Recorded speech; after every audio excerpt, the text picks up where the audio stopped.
ชุมชนวัดเป็นแหล่งจุดคนให้ผลกรรมวัดป่าเหวจะสวยงามอารามฟ้าถ้าศรัทธาช่วยกันเสริมแต่งสร้างขาดศรัทธาวัดป่าเหวย่อมจืดจางโคงอ้างว้างร้างไปไกลเจริญ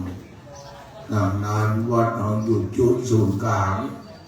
เป็นชุมชนใหญ่แต่โบราณสถานนับช่วยกันบูรณะแห่งวิหารหลวงก็เป็นวิหารที่งดงามหลวงพ่อเมื่อมีชีวิตเปิ้นหุ่มแบ่งท่านแบ่งนี้ส่งเสริมพระภิกษุสามเณรมาโดยลำดับและเป็นพระที่มีอัตยาศัยแก่คอกว้างขวางเป็นพระที่หู้ชอบบริจาคหันชอบบริจาคนี้ทุนการศึกษาแก่พระภิกษุสามเณรหลวงพ่อเป็นที่พึ่งของหลายท่านดังนั้นหลวงพ่อดุลงได้จากพวกเราไปตามสภาพแห่งสังขารธรรมนะครับเนอะดังนั้นพระเจ้าประสงค์อันเป็นคณะสงฆ์ตำบลสันกำแพงเขต 1 เขต 2ได้มาช่วยดูอย่างท่านพระครูพัทรบุญโชตท่านพระครูวินัยดรชัชวาลชวนะปัญโยเป็นต้นนะครับมันก็งามดีเหมือนกันแล้วมันก็เหมือนกับตกแต่งเหมือนกันลูกมันแบบจะบังกับหุ้มมันตกแต่งไปด้วยช่วยกันพอช่วยกันคอยอันใดไม่สวยก็ส่งเสริมดูแลอันใดเกินก็ควรเอาออกนะครับเนอะดังนั้น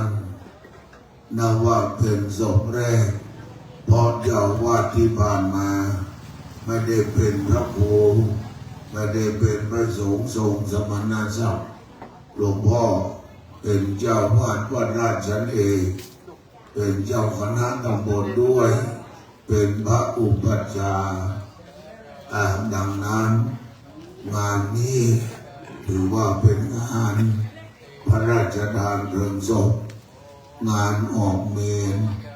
เป็นงานใหญ่ยิ่งพระเดชพระคุณหลวงพ่อเป็นพระมหาเถระผู้ใหญ่สูงด้วยพรรษายุการรูปหนึ่งของคณะสงฆ์อำเภอสันกำแพงแม่อ่อนเอาดังนั้นขอเรียนเชิญนะครับเนอะ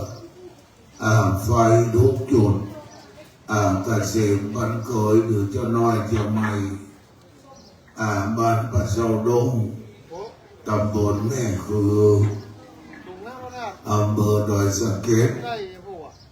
เป็นผู้ดูแลไฟดูแลต่างๆตลอดถึงแสงสีเสียงรับงานมาตั้งแต่เกี่ยมงานปล่อยหลวงแล้วปล่อยหลวงก็เป็นปล่อยล้อนะครับเนอะดังนั้นแสงสีเสียงคณะเกษมบันเคยดูเจ้าน้อยเจ้าใหม่ในหลังสรรค์ให้งานปล่อยหลวงผ่านไปก็จะเป็นปล่อยล้อเป็นงานเต็มตะกอนเป็นงานลากประสาทเอาจะลากประสาทอุบาไปโป่งด้วยการโต้งแต่ปัจจุบันวันนี้บ้านเมืองเจริญที่จะเผาพระเจ้าประสงค์ก็หายาก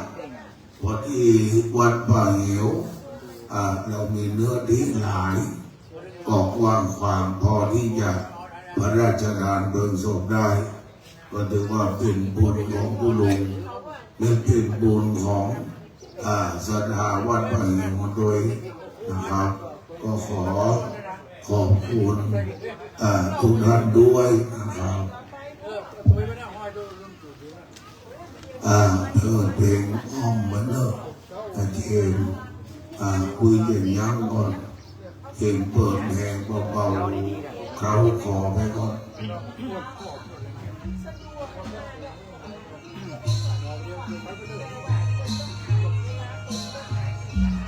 น้องไปยกหนึ่งเขาเลิกเห็นไร่ไกลเห็นไร่ยกหนึ่งขี่ยังไร่ละ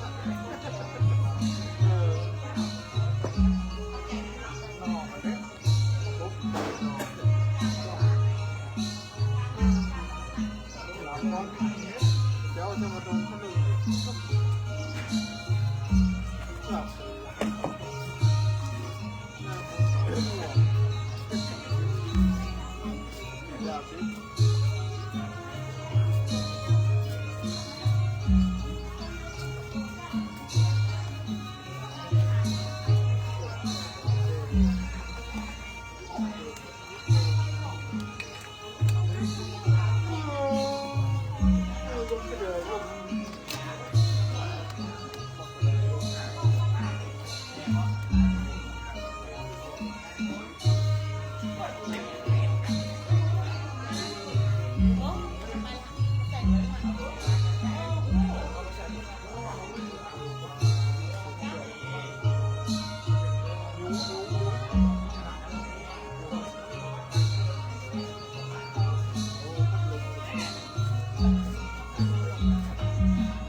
อยู่บนนั้นก็เจอพอดีครับนี่ว่าตั้งมันตั้งไป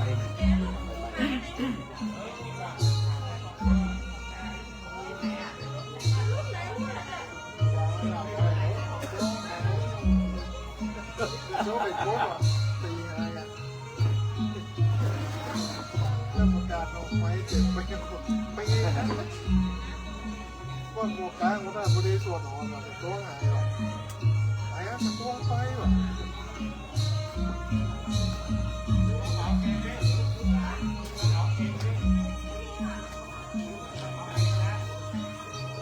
ตัวไป2 วันนั่นบอกโอ้แตกเลยก็เลยที่อุ้ยยาตัวได้สั่งยามาต้มยาสั่งเสร็จไปนาทานไปกินขนมเปี๊ยะ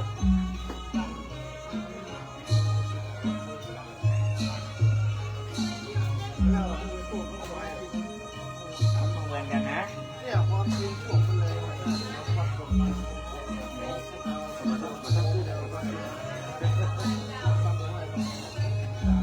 มันมาได้มันเหมือนกันบริสุทธิ์แต่ละที่มันเหมือนกันเนี่ยนะเข้าใจบริสุทธิ์มันแต่ละพื้นที่พระผู้มีพระภาคเจ้าเป็นพระอรหันต์เป็นกิเลสเจิมท่านผู้ชมให้ดู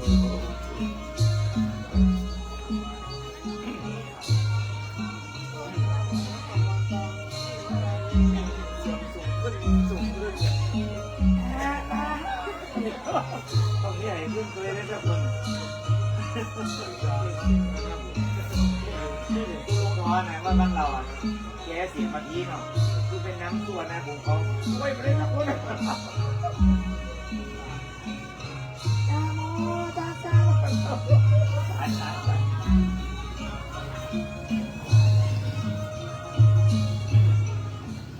บอกได้เอามาทีได้นะอยากดูเลยมันหมดไหวแล้วนะ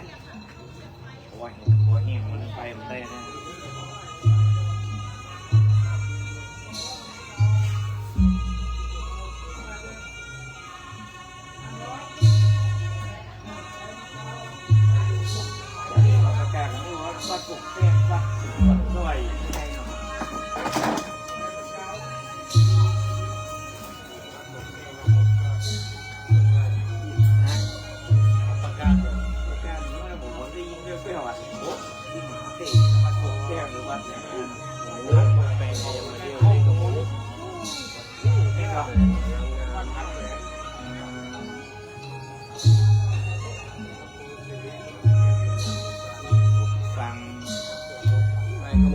ศอะไรที่ประกาศชื่อวัดตัวนี้เดียววัดเดี๋ยววัดหัวแดงเลยนะนี่ก็ไอ้หมูประกาศชื่อวัดนี้โต๊ะว่าครูนี่ไปอยู่วัด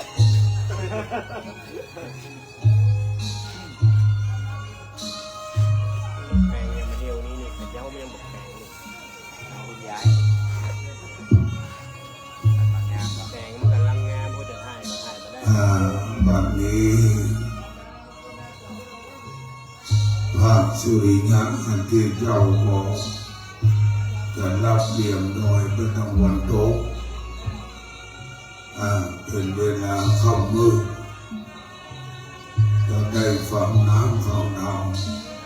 ำฟังพระเจ้าประสงค์สวดพระอภิธรรมและจะได้กิน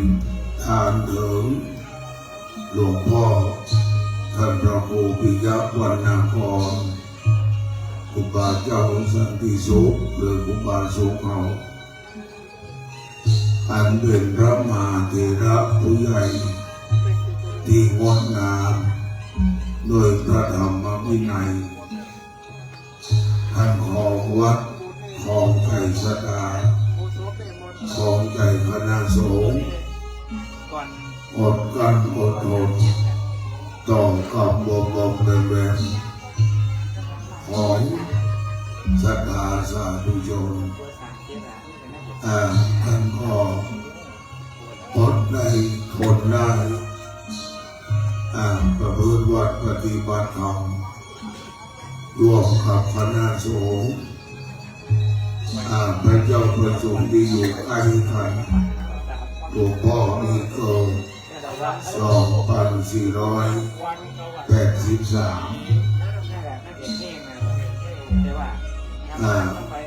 ใกล้กับกันประเดชพระคุณหลวงพ่อท่านพระครูปิยะธรรมทัตครูบาคำปิยะธรรมโมที่ปรึกษาเจ้าคณะอำเภอสันกำแพงพระครูบาคำประเกิดพระชอบ84มันได้84ปีดีครูบาสูงของเกิด83ก็ได้84ถ้าคนมันเที่ยวบุญมันก็85พอคนเที่ยวบุญกินแล้ว84บักจะไปไหนไปโน่นไปนี่ไปปฏิบัติศาสนากิจร่วมกันดังนั้นเอาไปได้สูญเสียพระเถระผู้ใหญ่คืนนี้เจอพระแม่สดาตลอดถึงเทศบาลตำบลสันกำแพงองค์การบริหารส่วนตำบลสันกำแพงชมรมกำนันผู้ใหญ่บ้านส่วนวัดผู้เป็นของคณะสงฆ์อำเภอสันกำแพงแม่อ่อนและอื่นๆนะครับเลิกเจอพระแม่สดาได้เดินทางมาร่วมกินร่วมทานกันเป็นช่วงขอเรียนเชิญนะครับเลิก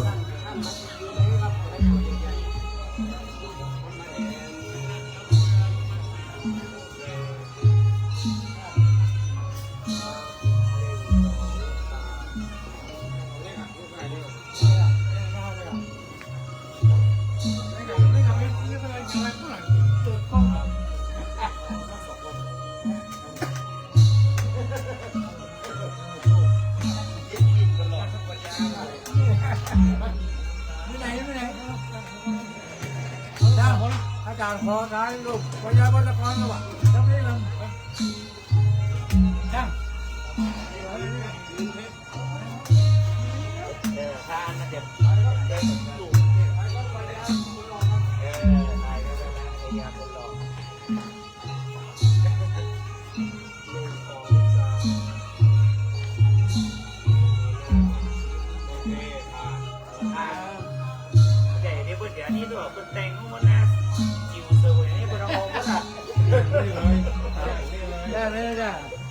ชื่อเสียงโด่งดังขนาดน่ะ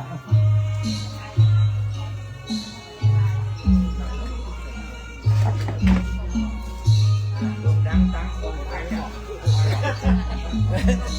เดี๋ยวไปหาไอ้หวาน ไอ้กล้องนั้นบอกไปกล้องนั้นมันแก่เลยมาสมินเดียวจะได้ถ่ายบอกช่างอะไรลองได้ถ่ายคู่ครับถ่ายคู่ครับ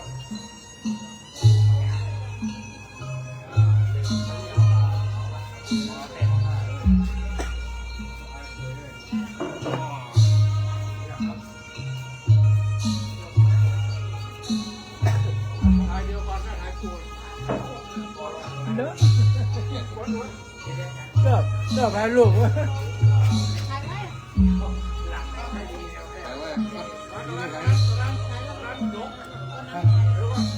คนที่เป้เขาบอกเลยเหรอ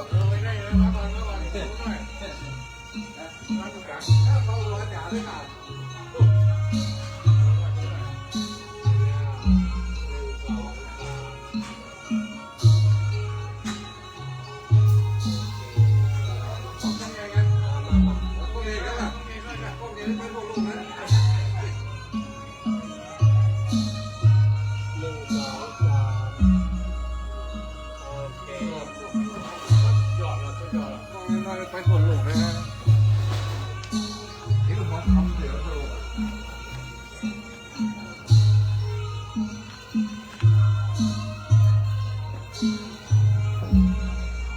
ก็เนี่ยเถอะ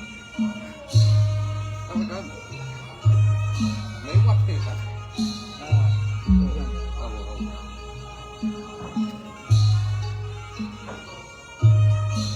ตรงเลยนะมาลูกตรงเลยนะลงคณะกรรมการวัดแล้วกัน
จำนานเสียงนาน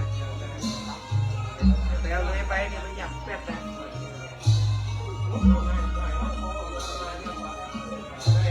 หยับแป๊บลงอันนี้มา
ริวรางามบ้านเราออกมาวัดคำเช้าได้เดินทางมาถึงแล้วโดยมีท่านพระครูพัทรบุญญโยมเจ้าคณะตำบลทางกำแพงเขตหนึ่งเจ้าวาดวัดศรีบุญเรืองปัสสาวนำบ่อยาประธานจัดงานพระราชทานเพลิงศพและสองท่านพระครูวินัยดอนชัชวานชาวนะปัญโยมหาบัณฑิตปิญญาโตเลขานุการเจ้าคณะอำเภอสันกำแพงผู้ช่วยเจ้าวาดวัดประสิงห์วงรับมหาวิหารเป็นรองประธานจัดงานเขาทำทรัพย์แล้วท่านพระครูวินัยดอนชัชวานก็เป็นเหลนเป็นหลานเป็นเหลนหลวงพ่ออำเภอการด็อกเตอร์ก็ถือว่าเป็นหลานเปิดคุณจะเล่าให้ฟังคุณจะกายการลูกผู้พี่ผู้น้องกันในตระกูลชัยวังอันเป็นตระกูลใหญ่ตระกูลหนึ่งของตำบลน้องมัวแดงหลวงพ่อได้มาดำรงตำแหน่งเป็นเจ้าวาดนักพัฒนานักปกครองจนได้รับตำแหน่งเป็นเจ้าคณะตำบลสันกำแพงได้รับพระราชทานตั้งสมณศักดิ์ในราชทินานามว่าท่านพระครูปิยะวรรณากรจนได้เลื่อนขึ้นเป็นเจ้าวาดวัดราชเอก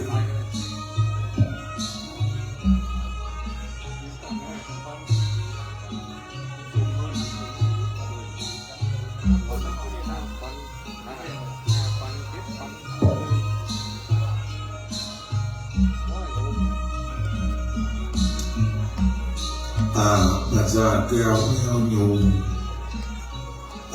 ได้ออกมาใส่ศพตุลุงโดยเฉพาะวันนั้นวันที่เข้างานพระราชทานเพลิงศพออกเมนพระเดชพระคุณหลวงปู่ท่านพระครูทันทะรัตโนภาสอุบาเจ้าทันแก้วโอภาโชอดีตเจ้าวาดวัดวังทานหมู่หนึ่งตำบลน้องมัวแดงก็สลาเดียวกันคือสลามมากบ้านอำเภอลีจังหวัดลำพูนได้จิตรานตกแต่งเป็นประชาโบราณจตุรมุขพิมานภาษาต่างบนหลังนกหัสดิลิงราคาชามแสนผายคณะสงฆ์ตำบลสันกำแพงก็หันและว่างดงามก็เอามาใส่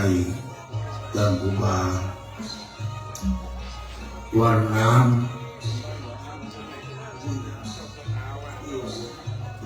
ที่500,000 ไปเนาะพุทธก็400,000 ไปเนาะอาหารพม่าโซของครูบาเจ้าจันแก้วครูบามอนอายุ92 พรรษา72เพื่อเกิดวันพุธสลาเอาผ้าม่านมาใส่เป็นสีม่วงสีเขียว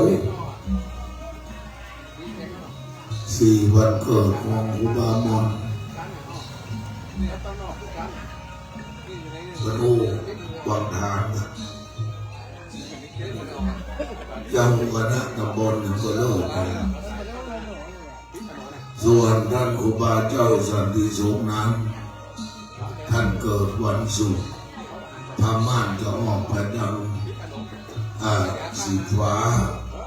นกก็จะออกไปทางสีฟ้าสีน้ำเงินอ่อนครูบาเจ้าจันแก้วออกไปทางสีเขียวสีเขียวหมวกเพชรก็ได้ใส่แล้วก็เป็นดีงดงามและประสาทน้อยเหล่านี้ก็ใส่สรีระของตุลุง วันนั้นอาราธนาออกวัดดังขบวนอ้อมมาจากไกลอ้อมมาจากเชียงบังเราอ้อมมาจากโรงเรียนการทาผู้สอนบกขึ้นมาทางข้างชาวไปหลวงแล้วก็อาราธนาเขาวัดวันก็ผ่านท่านพระอดีตการสุรพลเพิ่นเป็นนอนเนื้อเชื้อบ้านป่าเศร้าหลังวัดนี่เป็นตุลวงอยู่ประแดงบ้านเฮานี้จะมีป่าช้าขวางป่าแดงสันปุเลยป่าเหียวเลี้ยวปัจจุบันโตนี่ก็เป็นป่าเศร้าข้ามไปก็เป็นภูคานี่อันนี้เป็นต้นรอบไปก็เป็นบ้านเราพอไปเที่ยวหลวงสันติวันนำเด็กของขับชาวล่องไปกอดสันเหนือที่น้องสันกำแพงหลวงล่องไปกอดสันไทยบ้านน้อยกำบ้านเฮานี่เป็นกำม้วนบ้านบะมีนานบ้านน้อยบ้านบะปวดร้อยคำชาวบ้านบะยาวทุกตองบ้านบะร้อนน้ำแพ้ที่ด้วยสะเก็ดปุบ้านบะแวงเมืองกายล่องไปทวัดเอกบ้านบะหลายบ้านโดนบ้านมันมีคนไปเหี่ยวเอาโหวนฟังนะบ้านโดดเดียวห้างนาบ้านไข่คาบ้านลุกบ้านไข่กุ๊บบ้านสันบ้านไข่คันดอนจันบ้านบันลันในเวียงบ้านบะเปียงบ้านโฮงบ้านบะโกกมัวลายขายยิงควายต้มยางกลางชาวนมยานบ้านห้วยเกียงชาวคอนเหลี่ยมบ้านห้วยคอกชาววอกบางวอกไร่ดอยบุญเดอไร่ดอยบุญเดอบ้านอาจารย์บอกอันนี้กำลังเก่านะอันนี้มาอู้พ่อแม่ชาตาฟังดังนั้นลอยหลวงเอาก่อนเรียบร้อยไม่มีเหตุเกิดเลยเพราะเอาไปนิมนต์เอามาอุปคุตเจ้ามารักษางานไปหลวงรวดไปล้อบุญบารมีพระพุทธพระธรรมพระสงฆ์อุปคุตเจ้าบุญกินบุญตามของหลวงพ่อท่านพระครูปิยวรรณกรมีนักมีหลายวัยหลวงของคนจะเป็นหมื่นเป็นแสนก็ไม่มีเหตุอะไรเกิดขึ้นภายนอกก็มีพวกกำลังเรียงศักดิ์โพธิท่านประธานชมรมกำนันผู้ใหญ่บ้านตำบลสันกำแพงบนหลวงทุกหมู่บ้านก็พอบอกเอาไว้กันและทางเทศบาลทั้งอปทก็ช่วยเหลือกันงานก็ลุล่วงไปด้วยดีปล่อยหลวงเสร็จออกมาแล้ววันนี้เป็นงานปล่อยล้อเย็นตะกอนประชาพุทธใจล้อลากไปตรงไปเหี่ยวกลางโต้งบุญเย็นตะกอนพระอุปชาบนอีพระอุรการหันท่านพระครูปิยวรรณกรบวชเป็นสามเณรเมื่อน้อยวัดล้อมวัดแดงดินเกิดบ้านต้นเป็นวัดเจ้าคณะอำเภอมัน30 คนนะท่านบวชพระอุปัชฌาย์คือพระเดชพระคุณหลวงปู่ท่านพระครูธรรมบัณฑิตครูบาเจ้าอินปันดิโตอดีตเจ้าคณะอำเภอสันกำแพงลูกที่เก่าวัดรองวัดแดงเป็นพระอุปัชฌาย์ขั้นอายุ21ก็เป็นที่บ้านเนี่ยเดินอีกครูบาเจ้าธรรมบัณฑิตเป็นพระอุปัชฌาย์พระเดชพระคุณหลวงพ่อท่านพระครูธรรมโกศลครูบาเจ้าอินเหล่าสุจิตโตอดีตเจ้าคณะอำเภอสันกำแพงโดนด้วนชิปก็อยู่วัดหนองวัดแห่งนั้นพระมหาวีระ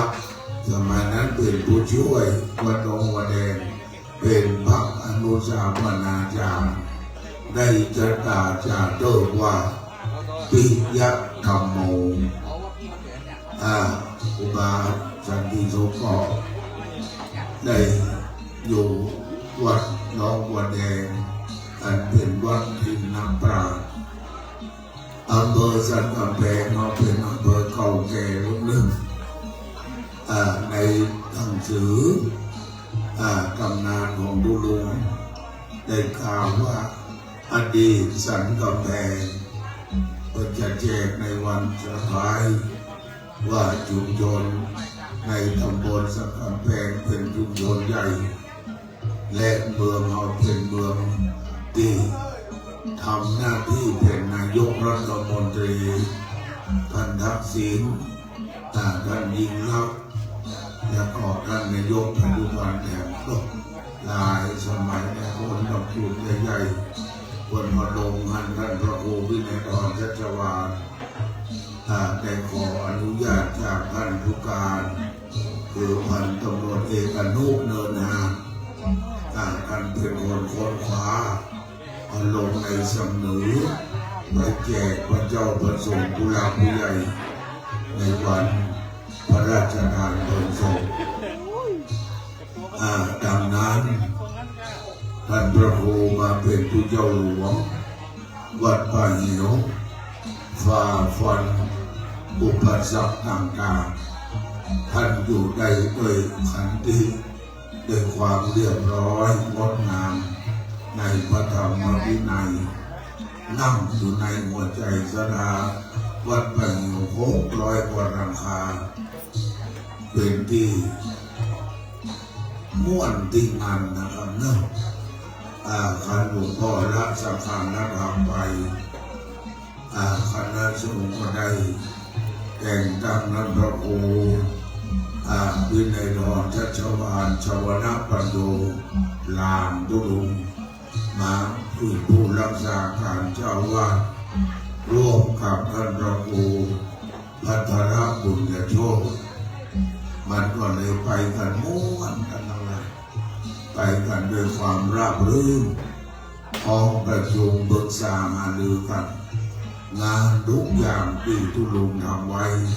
ก็ประสบผลสำเร็จประสาทแก้วเปลวยุงสูง29 จอกขึ้นราคาเกือบ500,000ฝีมือช่างมากเมืองลีละปูนละอ่อนลุงลังสังประสาทงามยิ่ง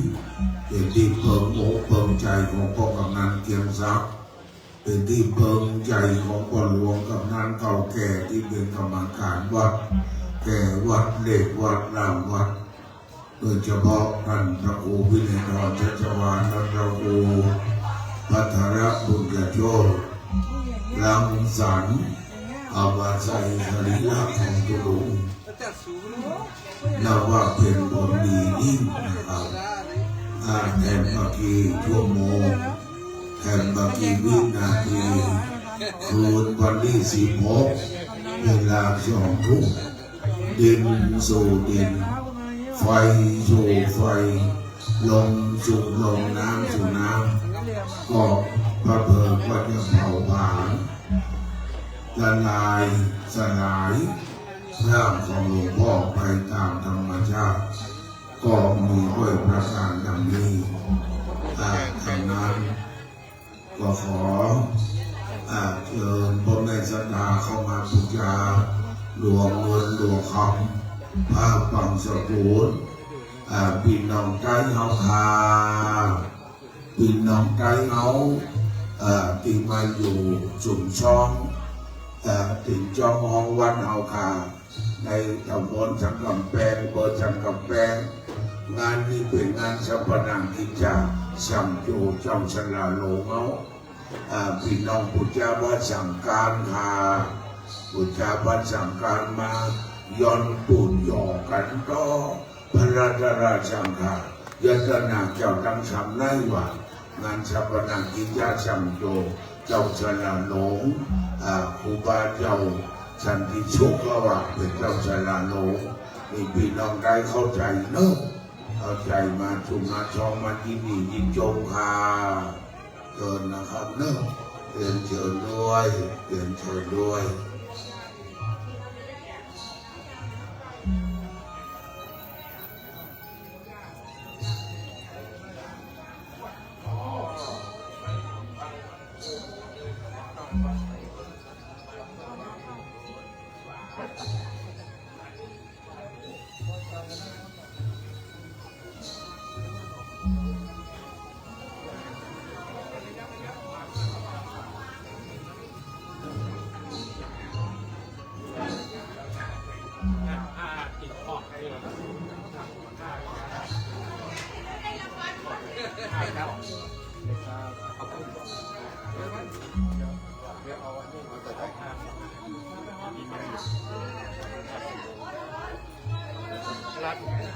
เราไปไหนนี่ผม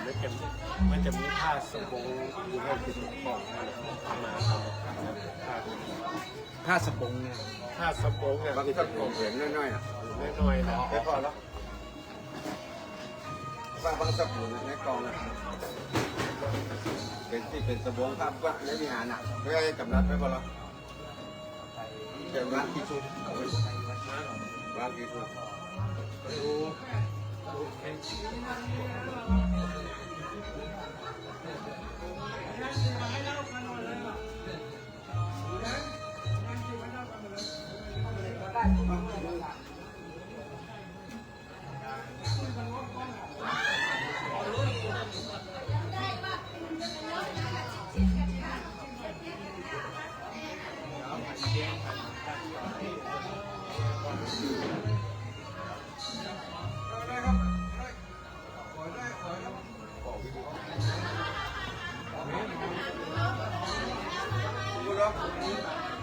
น้ำอะไรก็ไหลดูไม่ดี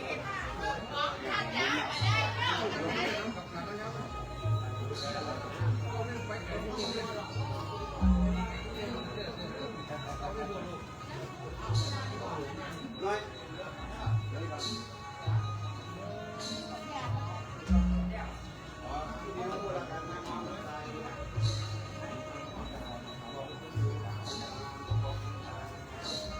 เนี่ยครับ มันมาแล้วนะเดี๋ยวไม่วันพอต้องมีเรื่องนะครับ เล่นเอาทานใจมาให้เลย เอาใหญ่ๆเอาอันใหญ่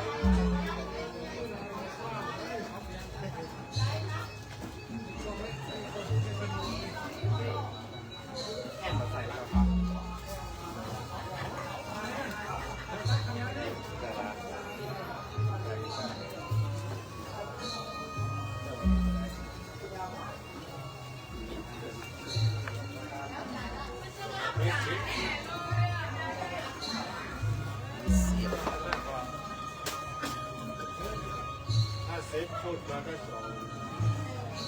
ทำ4 4 3 2เอาสมมติพูดนะ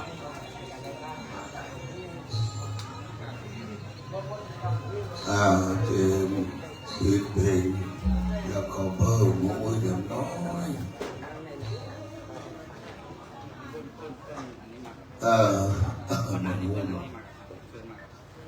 พระแม่สดาปุจจาภาไตรบางสกุลหลวงเงินหลวงเขาเอาหลวงเงินหลวงเขาไปไว้ที่ด้านตะวันตกแล้วก็เอาผ้าไปทอดถวายอย่างพระคุณเจ้าจะดูแลวัคซีลูกท่านคนนั่งไว้ด้วยความเคารพน้อมนบในภาคกาสภพัฒน์อันเป็นธงชัยแห่งพระอารามแล้วก็หาที่นั่งนะครับเนอะก็กำนันผู้ใหญ่บ้านท่านนายกผู้หลักผู้ใหญ่ในชุมชนบ้านปะเหี่ยวจันทบุรีเขาก็มานั่งตั้งใจเป็นที่นั่งของคารวะญาติโยมส่วนพระเจ้าประสงค์นั้นถือว่าเป็นที่อยู่สูงสามเณร40พระเจ้าประสงค์227นิมนต์ขึ้นนั่งบนอ่านสงฆ์เก้าอี้หลุยชั้นบนทางทิศตะวันออกมีลูกปัสสาทนกหัดโอสดาไว้เนอะพระธรรมกาถือองค์เทศมาแล้ว ไปสาพิมลตำบลก่อนยังไม่ประกาศชื่อนะครับอุบอิบไว้ก่อนพอครูวันโทรไปอาจารย์ด็อกเตอร์ละวันนี้ก็อาจารย์ด็อกเตอร์มาเทศเลยวันผู้ก่อประเด็นพระคุณหลวงพ่อท่านเจ้าคุณพระเทพสิงห์วราชาด็อกเตอร์นั่นเป็นรองเจ้าคณะจังหวัดเชียงใหม่เจ้าบ้านวัดพระสิงห์บรมหาวิหารวัดหลวงเมืองเชียงใหม่คือวัดพระสิงห์เอานะครับเนอะดังนั้นนิมนต์พันเดนในปืนไปเอวหาท่านพระครูพัทรปุญญโชติโอ้ติดตามด้วยท่านพระครูวิจิตรธรรมังกรตุลุงวิบาลเจ้าคณะตำบลสันขางเจ้าวัดวัดสิมาลาวันมอนน้อยวันมอนหลวงมีทางเหนือวันมอนน้อยมีทางใต้สันขางมีทางกลางใต้บ้านนั้นจะเป็นเจ้าบ้านไก่โขน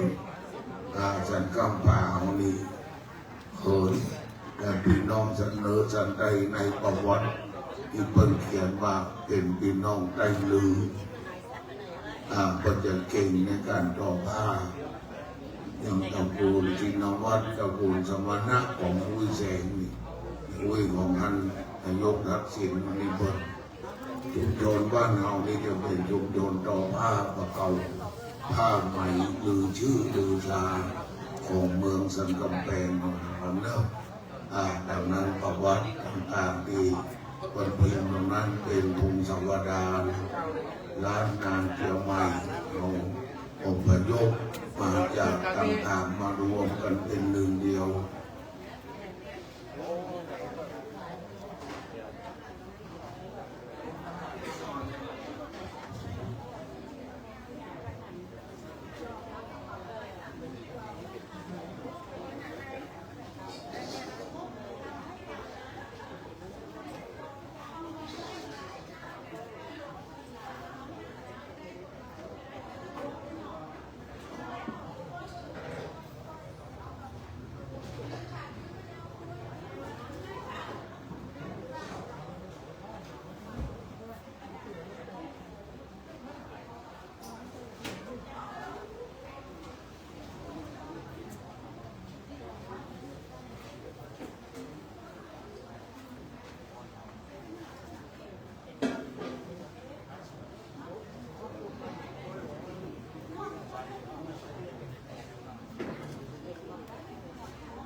นิมนต์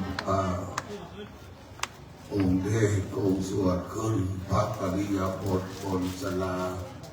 บำเพ็ญบุญก่อนนะครับอาจารย์วัดกิษณากายาวขันบ้านต้นไม้บางต้นมันล้มมันโก้นมันเบาวันนี้พอค่ำนะเอาใส่บัวนะครับเนอะใส่บัวมาโหดน้อยมันชุ่มฉ่ำพอตอนเย็นอากาศพอดีเดิมมาหนาวไปแจงงมออกมาดู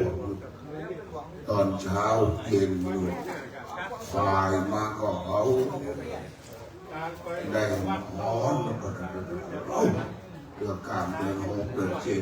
7ทำนั้นทางฝ่ายคุณหมอคนก็เป็นห่วงสุขภาพโดยเฉพาะสวสวยทุกวันนะไปดูแลสุขภาพด้วยเต็นท์ดำใต้นี้เป็นเต็นท์ของญาติโยมมีท่านนายกพกำนันผู้นำท้องที่ท้องถิ่นเนอะ ช่างน้อยนิ้วดองเจียวใหม่นั่งก่อนนะโอ้โหไปบ้านนั่งนะผมจะนั่งก็นั่งในกันมาเป็นปีอย่างน้อยจริงๆแล้วแต่ห้องไปนั่งอยู่ที่เจ้าเอาเป็นคนบ้านตั้งรุ่นนะ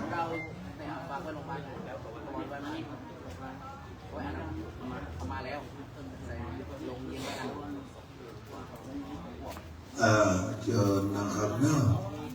ไกลเวลาที่เราจะได้ฟังน้ำฟังธรรมวันนี้เป็นวันเดือน5 แฮม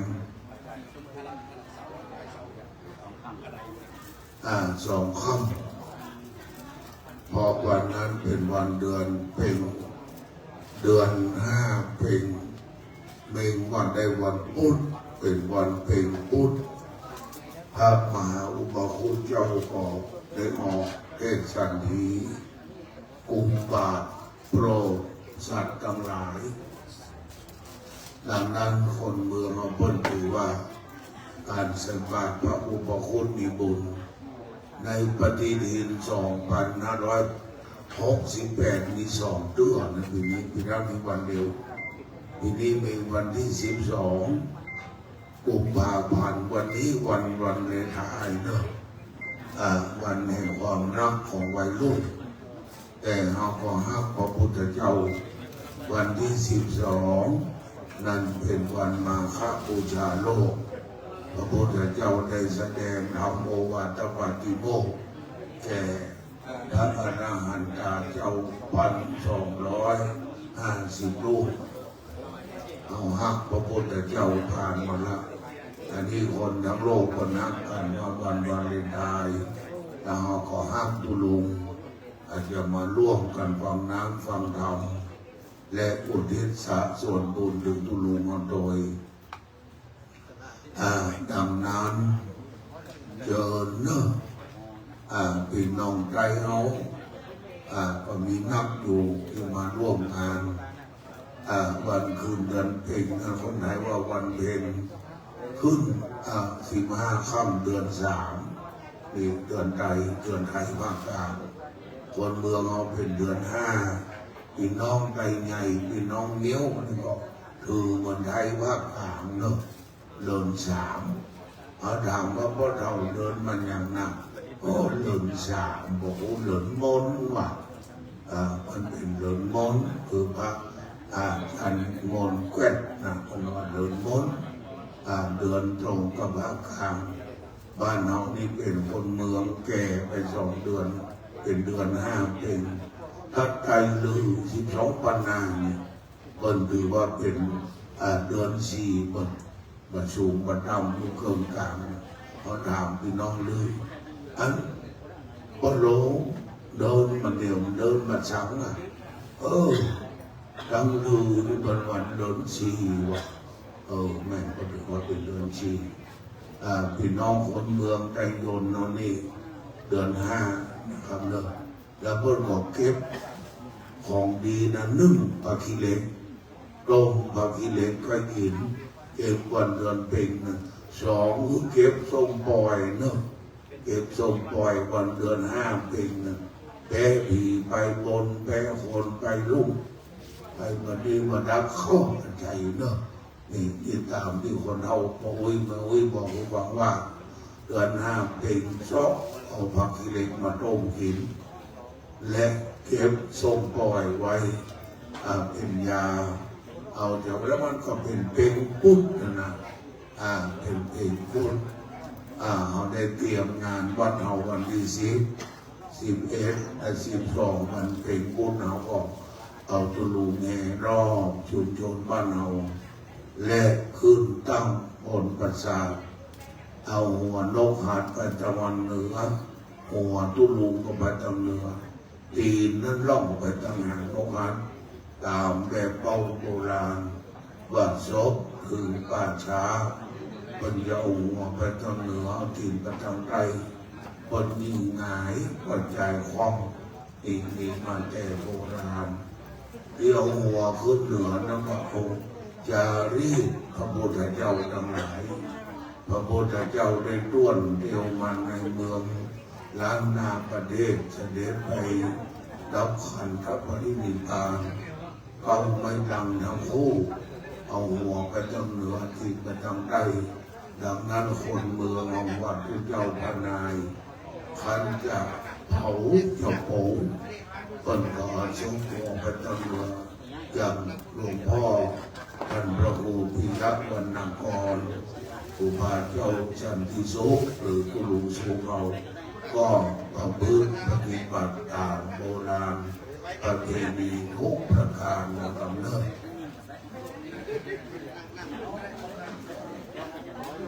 เอาท่านกำนันชวนปนายกและปนหลวงเอาปนหลวงใหม่หลายเนอะมานั่งทำใต้ไว้มานั่งทำใต้ก่อน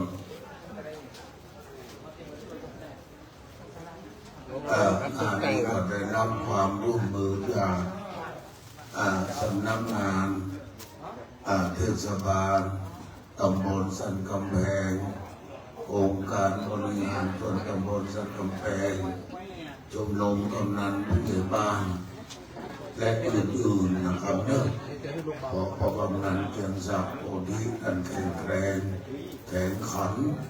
ประชาสัมพันธ์เชิญชวนพร้อมกันเป็นประธานจัดงานพระราชทานเพลิงศพฝ่ายบรรพชิตฝ่ายคารวะบรรพชิตนั้นพระเจ้าทั้งสองคือท่านพระครูวัดศรีบุญเรืองกับท่านพระครูวัดพระสิงห์หลวงนะครับดังนั้นคืนนี้นับว่าเป็นคืนแรกแห่งการตั้งศพบำเพ็ญการกุศลทักษิณานุปทานเนื่องในงานพระราชทานเพลิงศพบอกเวรพระกำนันคนบอกลุงกระดาว่าวันที่11นั้นเอาเกี่ยวงาน12เอาตุลุงขึ้นพรรษาแต่13เอามีประหลวงก็เรียบร้อยไปด้วยดีไม่มีอุบัติเหตุอันใดเกิดขึ้น14 15 16เป็นวันงานปล่อยล้อเป็นงานใหญ่ๆว่าพี่น้องงานปล่อยหลักเหลิมคนเมืองว่ารักประชาแต่ปัจจุบันบ้านเมืองมันแคบไปเอาโอ้ไปสาท่านเจ้าว่าวัดจันทวิโรจน์คำนั้นวัดจันทวิโรจน์ไกลตำรูตำไกลตำมันทุกวัดไอ้เหี่ยวเอาเป็นคณะสงฆ์เดียวกันก็ได้เดินทางมาถึงแล้วนะครับเชิญเนาะพ่อแม่สดาวัดศรีบุญเรืองปัสสาวน้ำปอนยาวัดจันทวิโรจน์วัดไอ้เหี่ยววัดบ้านแดงอุบามอนเจ้าอุ่นวัดคำสาววัดสันกำแพงหลวงวัดสันไก่วัดมันน้อยวัดมะขามนะครับเนอะทางเขต1 เขต 2ได้พาเอาสดามากินมาทานดูลุงนอกล่อมแก่คนต่างบ้านต่างเมืองมันจะอยู่ต่างประเทศดูลุงนี่เป็นนอเนื้อเยื่อไขคนบ้านน้องมัวแดงนั่นนะครับเนอะพอวันเคยตุลูมาเกือบ40 กว่าปีนะเคารพนับถือถึงหลวงพ่อพระครูปิยะธรรมทัศน์และทุกวันเป็นคนบ้านกุเจ้าเป็นขโยมสมัยหลวงพ่อท่านพระครูปิยะธรรมทัศน์เป็นเลขาประเดชพระคุณหลวงพ่อท่านพระครูมหาวิกรมท่านพระมหาเฉลิมธรรมปัญโยปรริยนธรรม6 ประโยคเจ้าคณะอำเภอสันกำแพงลูกที่8ในสมัยนั้นผู้ว่าเป็นพระโนมเนาะนับถึงปัจจุบันโดยตุลุมันเอกนอแต่ได้มาช่วยเป็นแก้เป็นว่าวันนี้ท่านพระครูพัทรบุญโยพระครูมาช่วยของเขาวันพุธ ท่านพระครูวินัยพรชัชวานชวนะปัญโยว่าพวกครูมาช่วยทุกคำเนิ่งของว่างถึง2 คืนก็มาช่วยรับภาคพระคุณเจ้าและเคารพนับถือหลวงพ่อท่านพระครูปิยะวรรณครคือจำว่าดีๆนะปิยะนี่นั่งเช่นตะกอนวัดบ้านน้อยท่านพระครู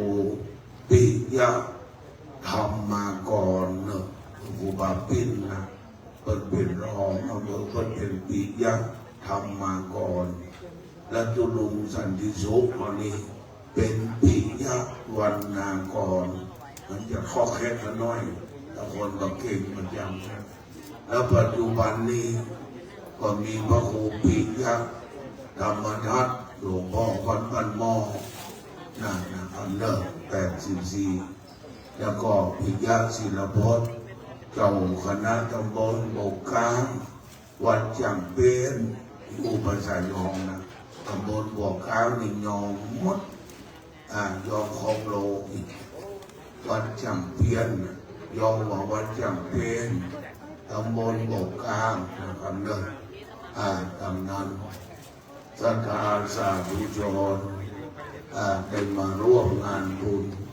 บ้านเราบอกว่าถาม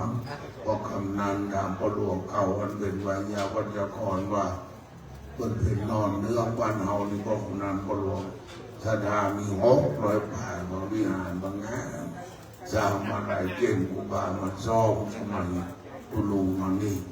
วัดของงานอารามก็กว้างอินทานใดก็คึกพระเจ้าองค์ไหนก็งามว่าใหญ่ที่สุดในจังหวัดเชียงใหม่ภาคเหนืองดงามสูงนะครับเนอะแต่ตุลุงบนวางแผน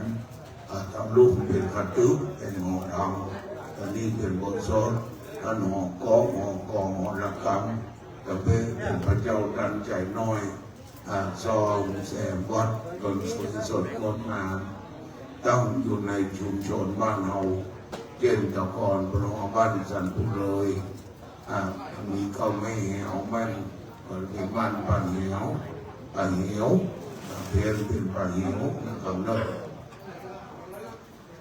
เรียนเชิญ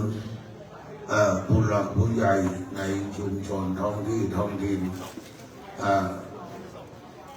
ท่านอาจารย์พระครู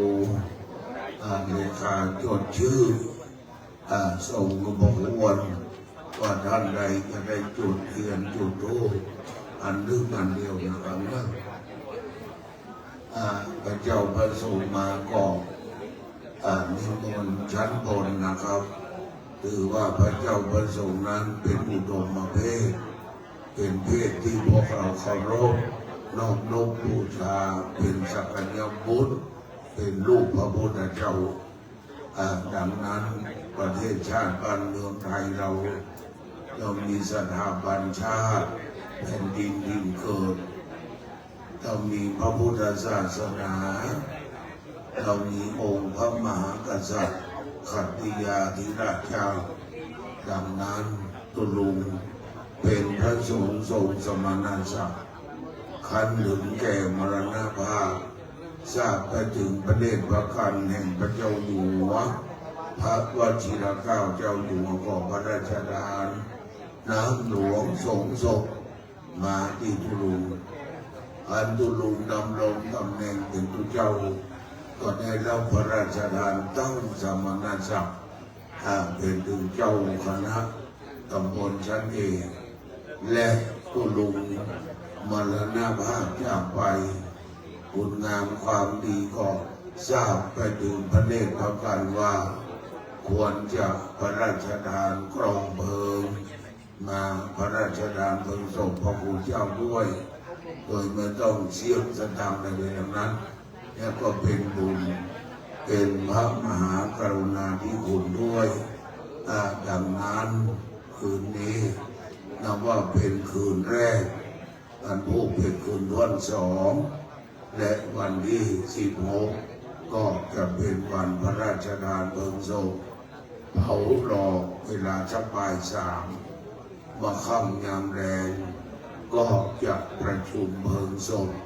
ตามอริยประเพณีต่อไปนะครับ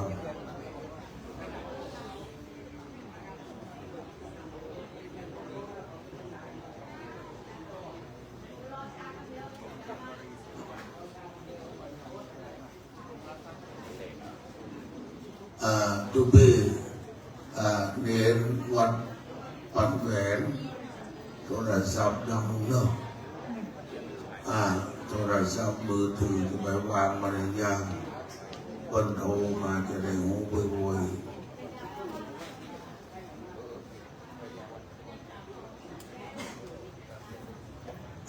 ๆบุญของท่าน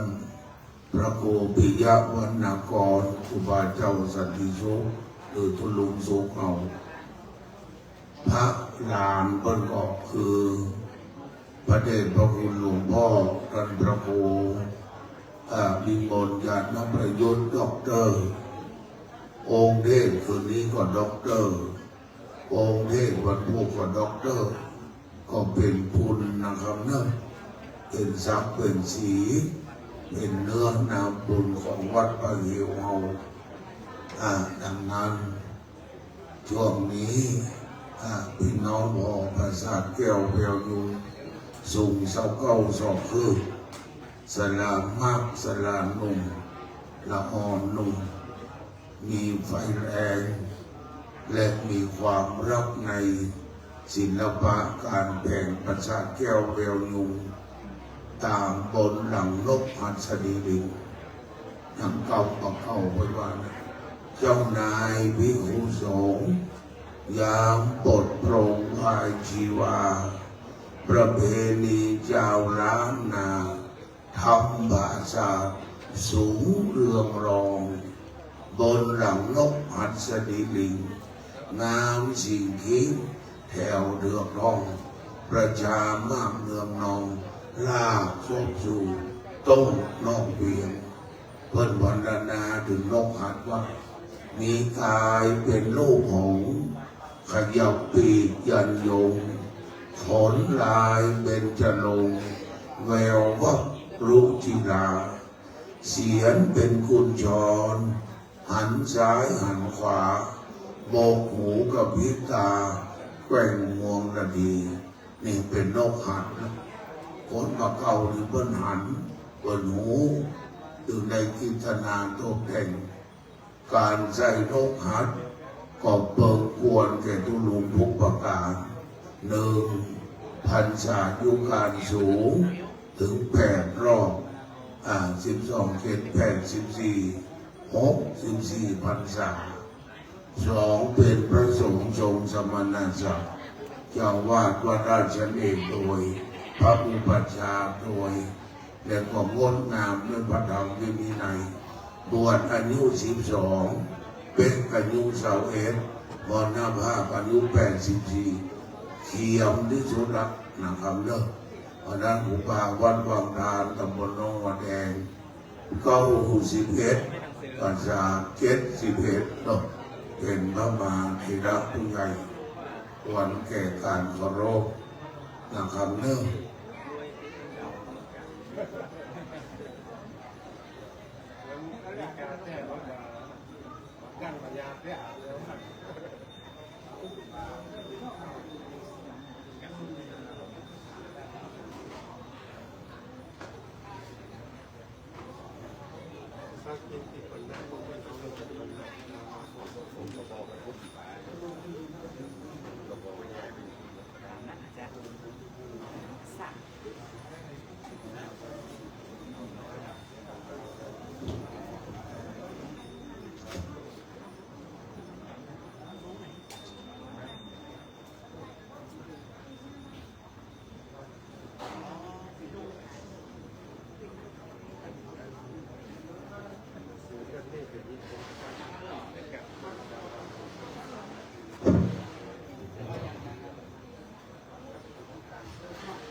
ใกล้เวลาแล้วนะครับเนอะใกล้เวลาแล้วนะครับ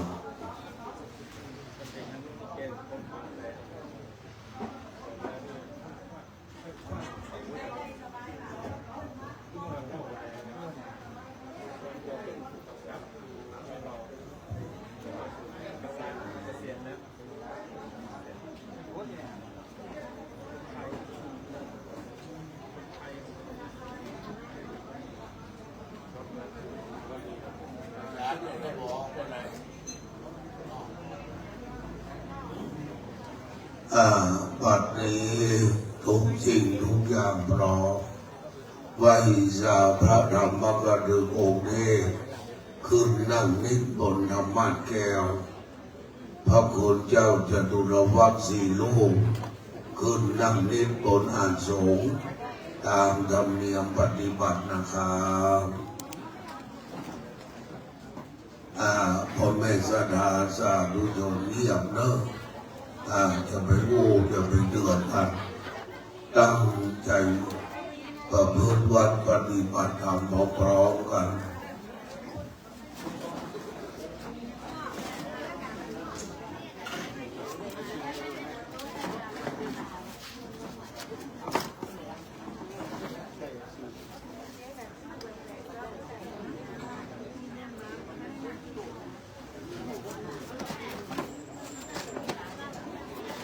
นุ่มนึกดับไฟก่อนพร้อมกันพ่อมันเป็นข้าพระเจ้าพ่อแม่ศรัทธาสาธุชนนั่งที่ควรนั่งแล้วก่อนเรางับหับปากไปเดือดไปอู้กันนะครับเนอะเพิ่นจะลือชาภาคตว่าจังน้อยหนึ่งคนไร้สดทั่วประเทศทั่วโลกนะครับเนอะว่างานว่าเราบ้วนขนาดไหนสุริโยอันว่าพระสุริยะอดิเจ้าอัตถังขมิโตได้เสด็จกายเมืองสันกำแพงไปทางทิศตะวันตกจากรับเทียมรอยเป็นสามม่อนรัตนประภตาม่อนดอยแก้วสุวรรณประภตาม่อนดอยค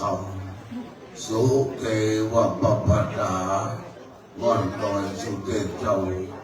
เป็นการะอันควรฟังธรรมในคืนนี้อันเป็นคืนแรกแห่งการทำบุญทักษิณานุปทานวันนี้ครับเชิญครับเรื่องในงานพระราชทานเพลิงศพออกเมนกับผมข้าเจ้าไหวสาบารมีธรรมหลวงพ่อท่านพระครูพิสิทธิ์ธรรมากรเจ้าคณะตำบลสันขามเจ้าวาดวัดบันมอนสีมารามในนามคณะสงฆ์ได้ขึ้นจุดธูปเทียนบูชาพระรัตนตรัย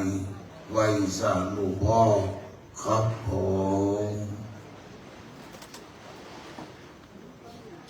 พ่อแม่ศรัทธาสาธุชนคนสังกำแพง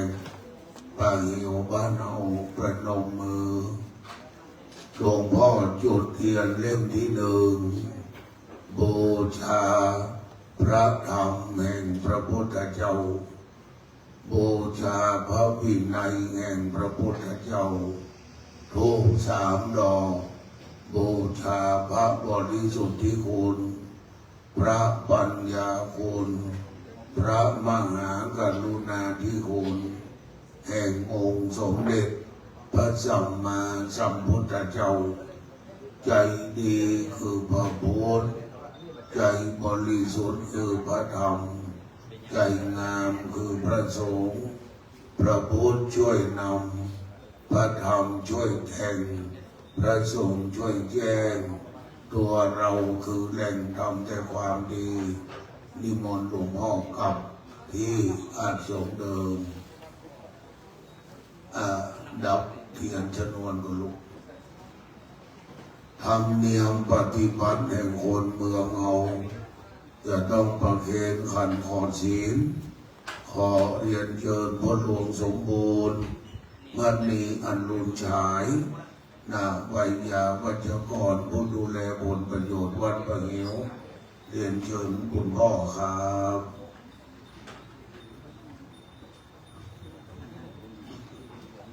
ขันวสีรีบนนะครับดอกสีเหลืองพ่อแม่ศรัทธาปนมมือสาธุเรียนเชิญที่รับรองเดิมนะครับพ่อแม่ศรัทธาสาธุชน ปนมมือตั้งจิตให้ใสตั้งใจให้ดีบารมีธรรมจำบังเกิดบัดนี้เราจะไหว้ยังพระโบสถ์พระบาทพระธาตุพระธรรมพุทธพิมพ์ปาชารูปเจ้าองค์เก่าองค์ใหม่องค์ใหญ่องค์น้อยอันทปันนาตั้งไว้บนวิหารหลวงวิหารน้อยพระเจ้าตันใจพระเจ้าโทนหลวงใหญ่ที่สุดในจังหวัดเชียงใหม่บนแท่นกระดึกห่อธรรมวัดโรงอุโบสถพระท่านเจ้าเจดีย์และมณฑลพิธีอันเป็นทานนันตรวิเศษณวัดป่าเหวตำบลสันกำแพงเทศบาลตำบลสันกำแพงอำเภอสันกำแพงจังหวัดเชียงใหม่บุพพโหนวันออกพระนครเวียงเชียงใหม่ณบัดนี้กราบหนึ่งกราบสองกราบสามได้กล่าวคำบูชาไฟไหวพระตามแบบเบาโบราณล้านนาเชียงใหม่บ้านสันไทยสันเหนือคำสาวพังเหวบ้านเอาณบัดนี้เอมินาสังฆาเรนะพุทธังอภิปูชยามาเอมินาสังฆาเรนะธัมมังอภิปูชยามาเอมินาสังฆาเลนะสังฆังอภิปูชยามาอะระหังสัมมาสัมพุทโธภะคะวาพุทธังภะคะวันตังอภิวาเทมิสวากขาโตภะคะวะตาธัมโม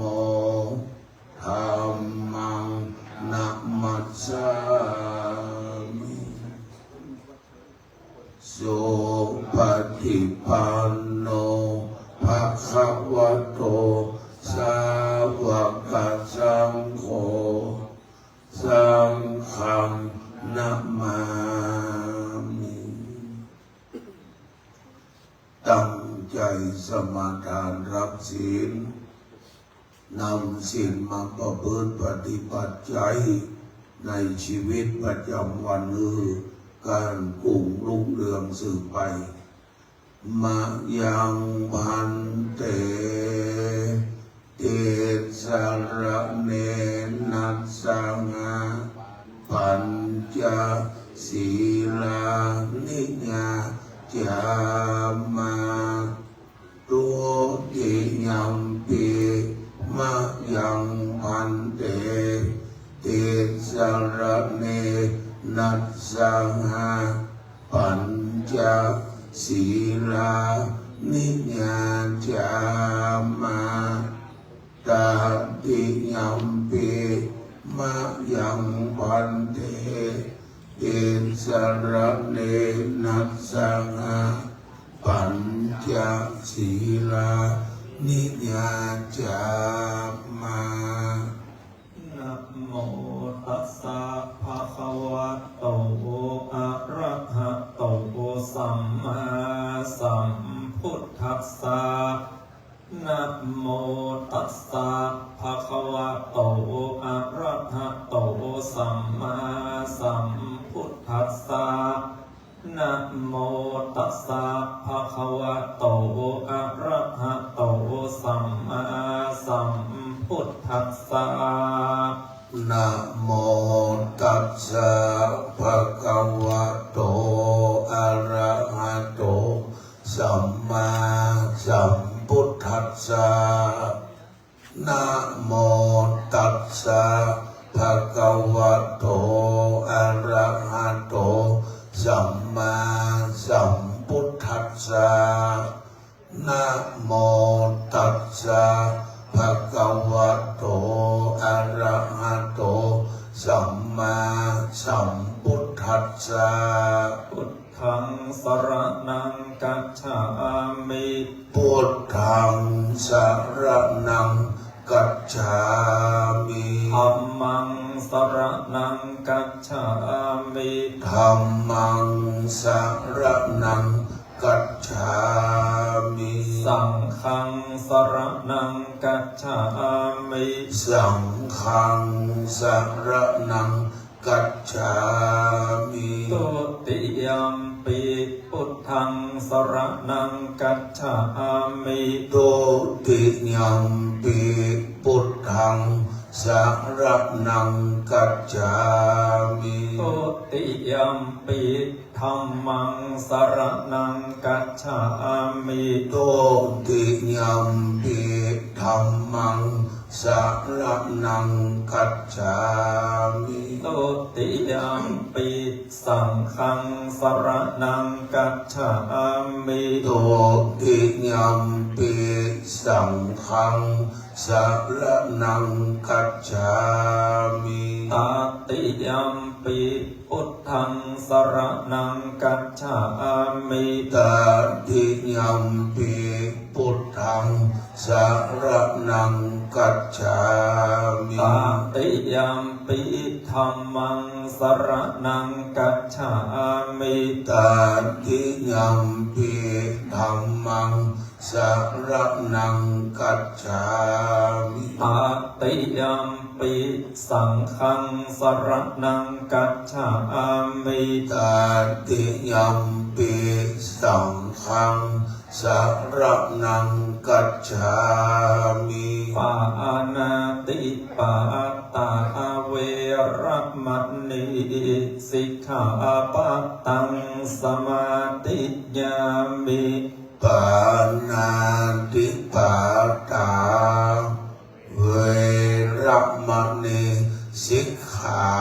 ปัตตังสมาธิยามิ อาตินนาตานา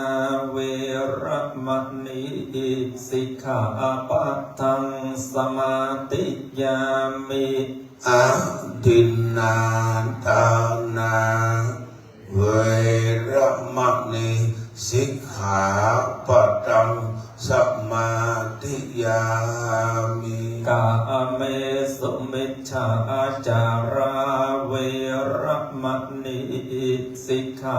ปัตตังสมาธิยามิ กาเมสุมิจฉาจาราเวรมณีสิกขาปัตตังสมาธิยามิ มุสาวาตาเวรมณีสิกขาปัตตังสมาธิยามิ โมสาวาทาเวรมณีสิกขาปัตตังสมาธิยามิ สุราเมรญะมัชฌัปปมาตัฏฐานาเวรมณีสิกขาปัตตังสมาธิยามิ สุราเมรยามัจจปมาตัฏฐานาเวรมณีสิกขาปัตตังสมาธิยามิ อิมานิปัญจสิกขาปัตตานิสีเลนะสุขติงยันติสีเลนะโอคะสัมปตาสีเลนะนิพพุติงยันติ อัสสมาสีลังวิโสทะเย สาธุสาธุสาธุต่อไปจะได้หยุดเครื่องทองน้อยเทียนหนึ่งเล่มทูปหนึ่งดอกเจ้าหน้าที่จุดเทียนจำนวนตั้งมั่นไว้สาบารมีธรรมท่านพระครูวินัยทรชัชวาลชาวนะปัญโยมหาบัณฑิตปิญญาโทว่าที่ด็อกเตอร์เลขานุการ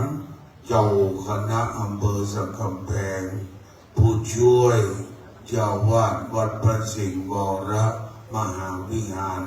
เวียงเชียงใหม่ผู้รักษาการเจ้าวาดวัดเหวลูกหลานยอดกตัญญูและเป็นรองประธานจัดงานพระราชทานเพลิงศพฝ่ายบรรพชิตโดยนิมนต์ขึ้นจุดเครื่องทองน้อยไว้สานักบัดนี้เจ้าพ่อแม่ศรัทธาลูกหลานทุลุงลูกศิษย์ทุลุงพนมมือเป็นการถวายเป็นอาชริยบูชาบอกกล่าวแก่ดวงวิญญาณของทุลุงว่าบัดนี้คณะสงฆ์ศรัทธาลูกหลานในตระกูลชัยวังบ้านน้องหัวแดงเอาได้ปั้มเพลงกินตาในทุลุงได้พัฒนาอนุโมทนาว่างานนี้เต็มร้อยทุกอย่างนะครับ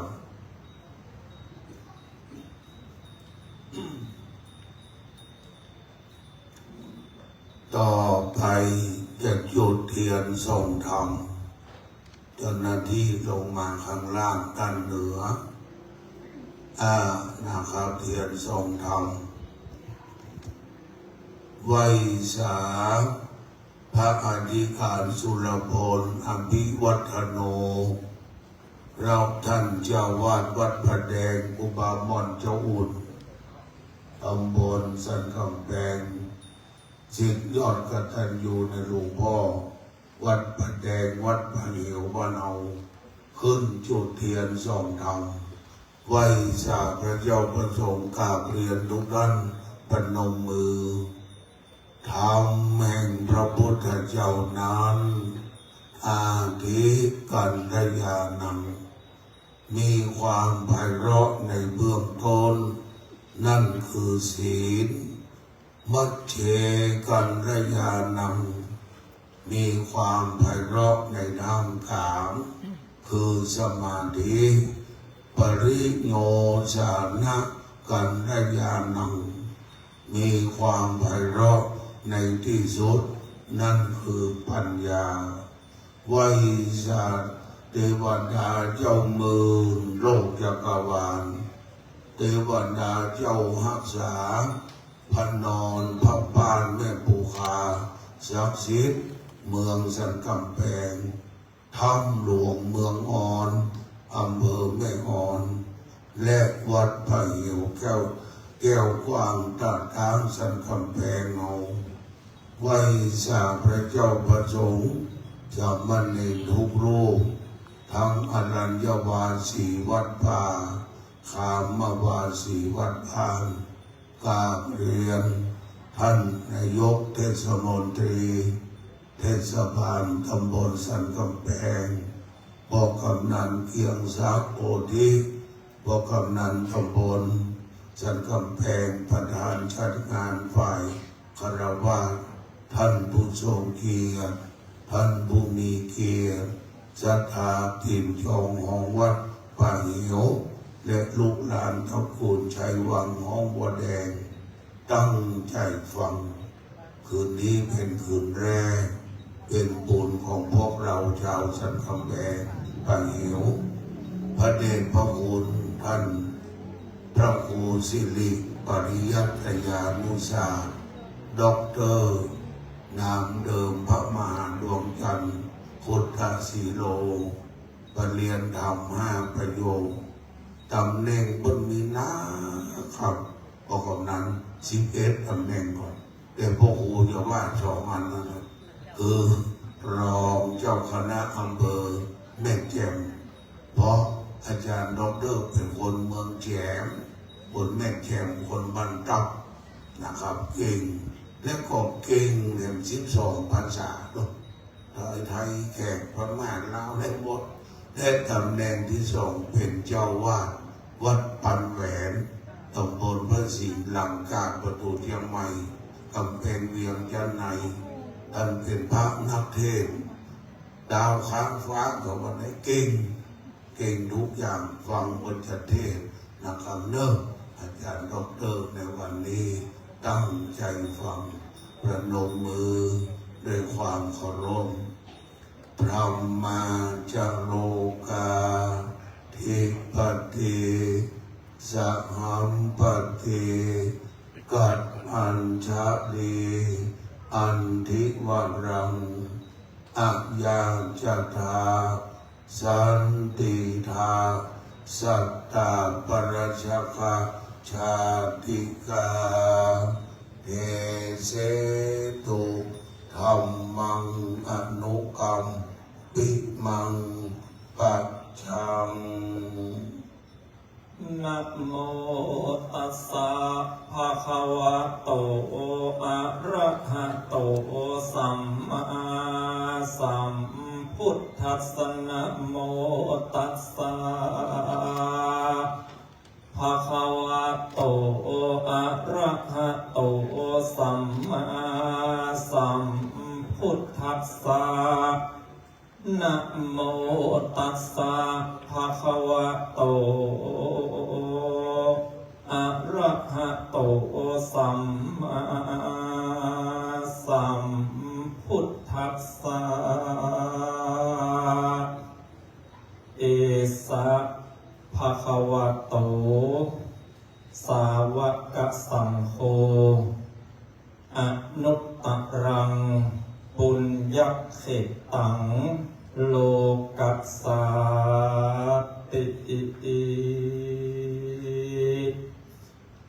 ณโอกาสบัดนี้อาตมาภาพจะได้แสดงธรรมีกถาเพื่อเป็นการปูจาคุณอุทิศบุญกุศลอันเกิดจากธรรมสวนามัยการฟังเทศน์ในค่ำคืนนี้อุทิศไปถึงดวงวิญญาณของหลวงพ่อพระครูปิยะวรรณากรอดีตเจ้าอาวาสวัดป่าหิวของเฮาอดีตเจ้าคณะตำบลสันกำแพงอันเป็นที่เคารพสักการะบูชา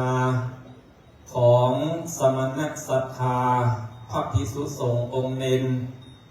และสมณศรัทธาทุกท่านและการฟังเทศน์ในค่ำคืนนี้เพื่อให้ศรัทธาทั้งหลายฟังเอาไว้เป็นบุญฟังเพื่อเป็นทุนฟังเพื่อเป็นคุณประโยชน์ที่บอกฟังเพื่อเป็นบุญนั้นการฟังอย่างไรจึงจะเป็นบุญคณะศรัทธาทั้งหลายเวลาที่เฮาฟังเทศน์เฮาต้องเปิดประตู3 บานเพื่อเป็นบุญประตูกายนั่งเพื่อเรียบร้อยพอตุเจ้าตั้งนะโมเสร็จเรียบร้อย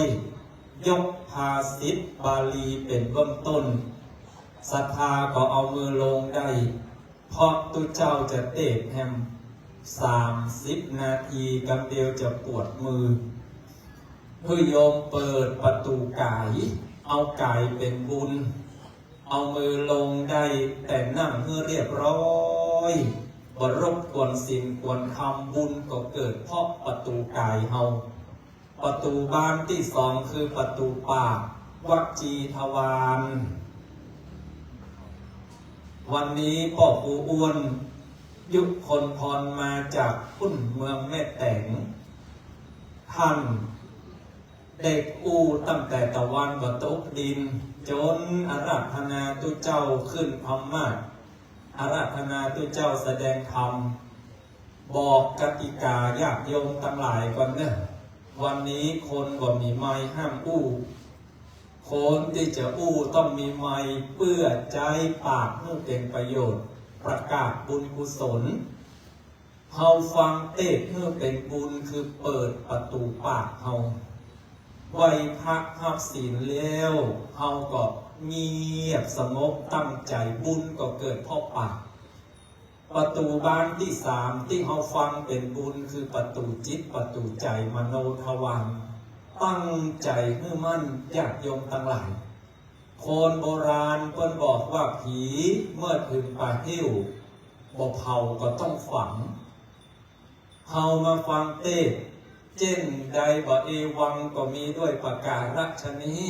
อายุวันโนสุขังพลังบ่จบศรัทธาก็ปิดบ่ได้เพราะฉะนั้นเมื่อเฮามาแล้วโยมฟังเพื่อเป็นบุญด้วยการเปิดประตูสามบานประตูกายนั่งเรียบร้อยประตูปากระงับพับปากไว้ประตูจิตประตูใจตั้งสมาธิในการฟังก็จะเป็นบุญละเรียกว่าธรรมสวนามัยฟังเพื่อเป็นทุนไว้ก่อนเฮาบำเพ็ญกุศลหลวงพ่อพระครูปิยวรรณกรคืนนี้เป็นคืนแรกวันพุธพระเดชพระคุณหลวงพ่อพระเทพสิงหวราจารย์ดร.รองเจ้าคณะจังหวัดเชียงใหม่วัดพระสิงห์หลวงจะมาเป็นองค์แสดงพระธรรมเทศนา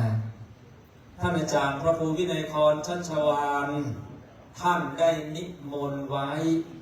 เพื่อเมื่อศรัทธาได้ฟังเทศน์เป็นทุนกับชีวิตเฮาวันนี้ฟังตัวเจ้าปันแหวนว่าเข้าใจวันพูกศรัทธาก็มาฟังหลวงพ่อ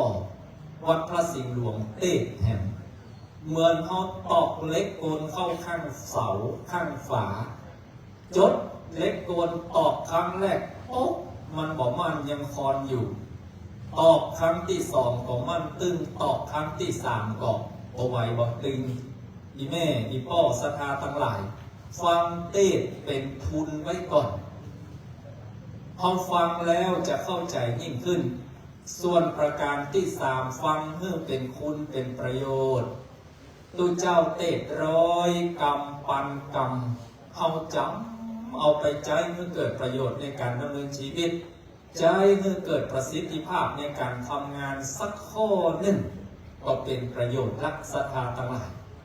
อย่างน้อยอีพ่ออีแม่มานั่งฟังตัวเจ้าเทศน์ท่านนายกเทศมนตรีสันกำแพงเฮาพ่อกำนันสันกำแพงเฮาวันนี้อย่างน้อยที่เฮาได้คือความอดทนคุมความเจ็บความปวดพ่อครูอ้วนก็ยังดีท่านจากพระครูชัชวาลก็ยังดีศรัทธาอีพ่ออีแม่ก็ยังแฟนพ่อกำนันพ่อหลวงพ่อนายกนั่งตำปูนกับยังแฟนยังมีที่อกที่บังนี่ไหม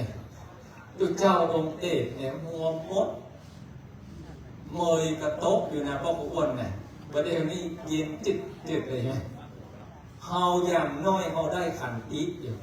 ได้ขันตินี่แหละฟังธรรมเพื่อเป็นคุณเป็นประโยชน์วันนี้ท่านอาจารย์พระครูวินัยพรชัชวาลชวนะปัญโยเลขานุการเจ้าคณะอำเภอสันกำแพง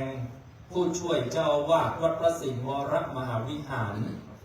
ที่สำคัญเป็นผู้รักษาการแทนเจ้าอาวาสวัดป่าอิ๋วของเราร่วมกับสมณศรัทธาในอำเภอสันกำแพงทุกวัดโดยพระเดชพระคุณหลวงพ่อพระครูวิบูลย์ญาณประยุทธ์ด็อกเตอร์คืนนี้มีพระสังฆาธิการมาฟังเทศน์อันหลังของอีพ่ออีแม่ศรัทธาเฮาเนี่ยหลายตำบลเป็นเจ้าภาพคือคณะสงฆ์ตำบลสันกำแพงเขต 1 เขต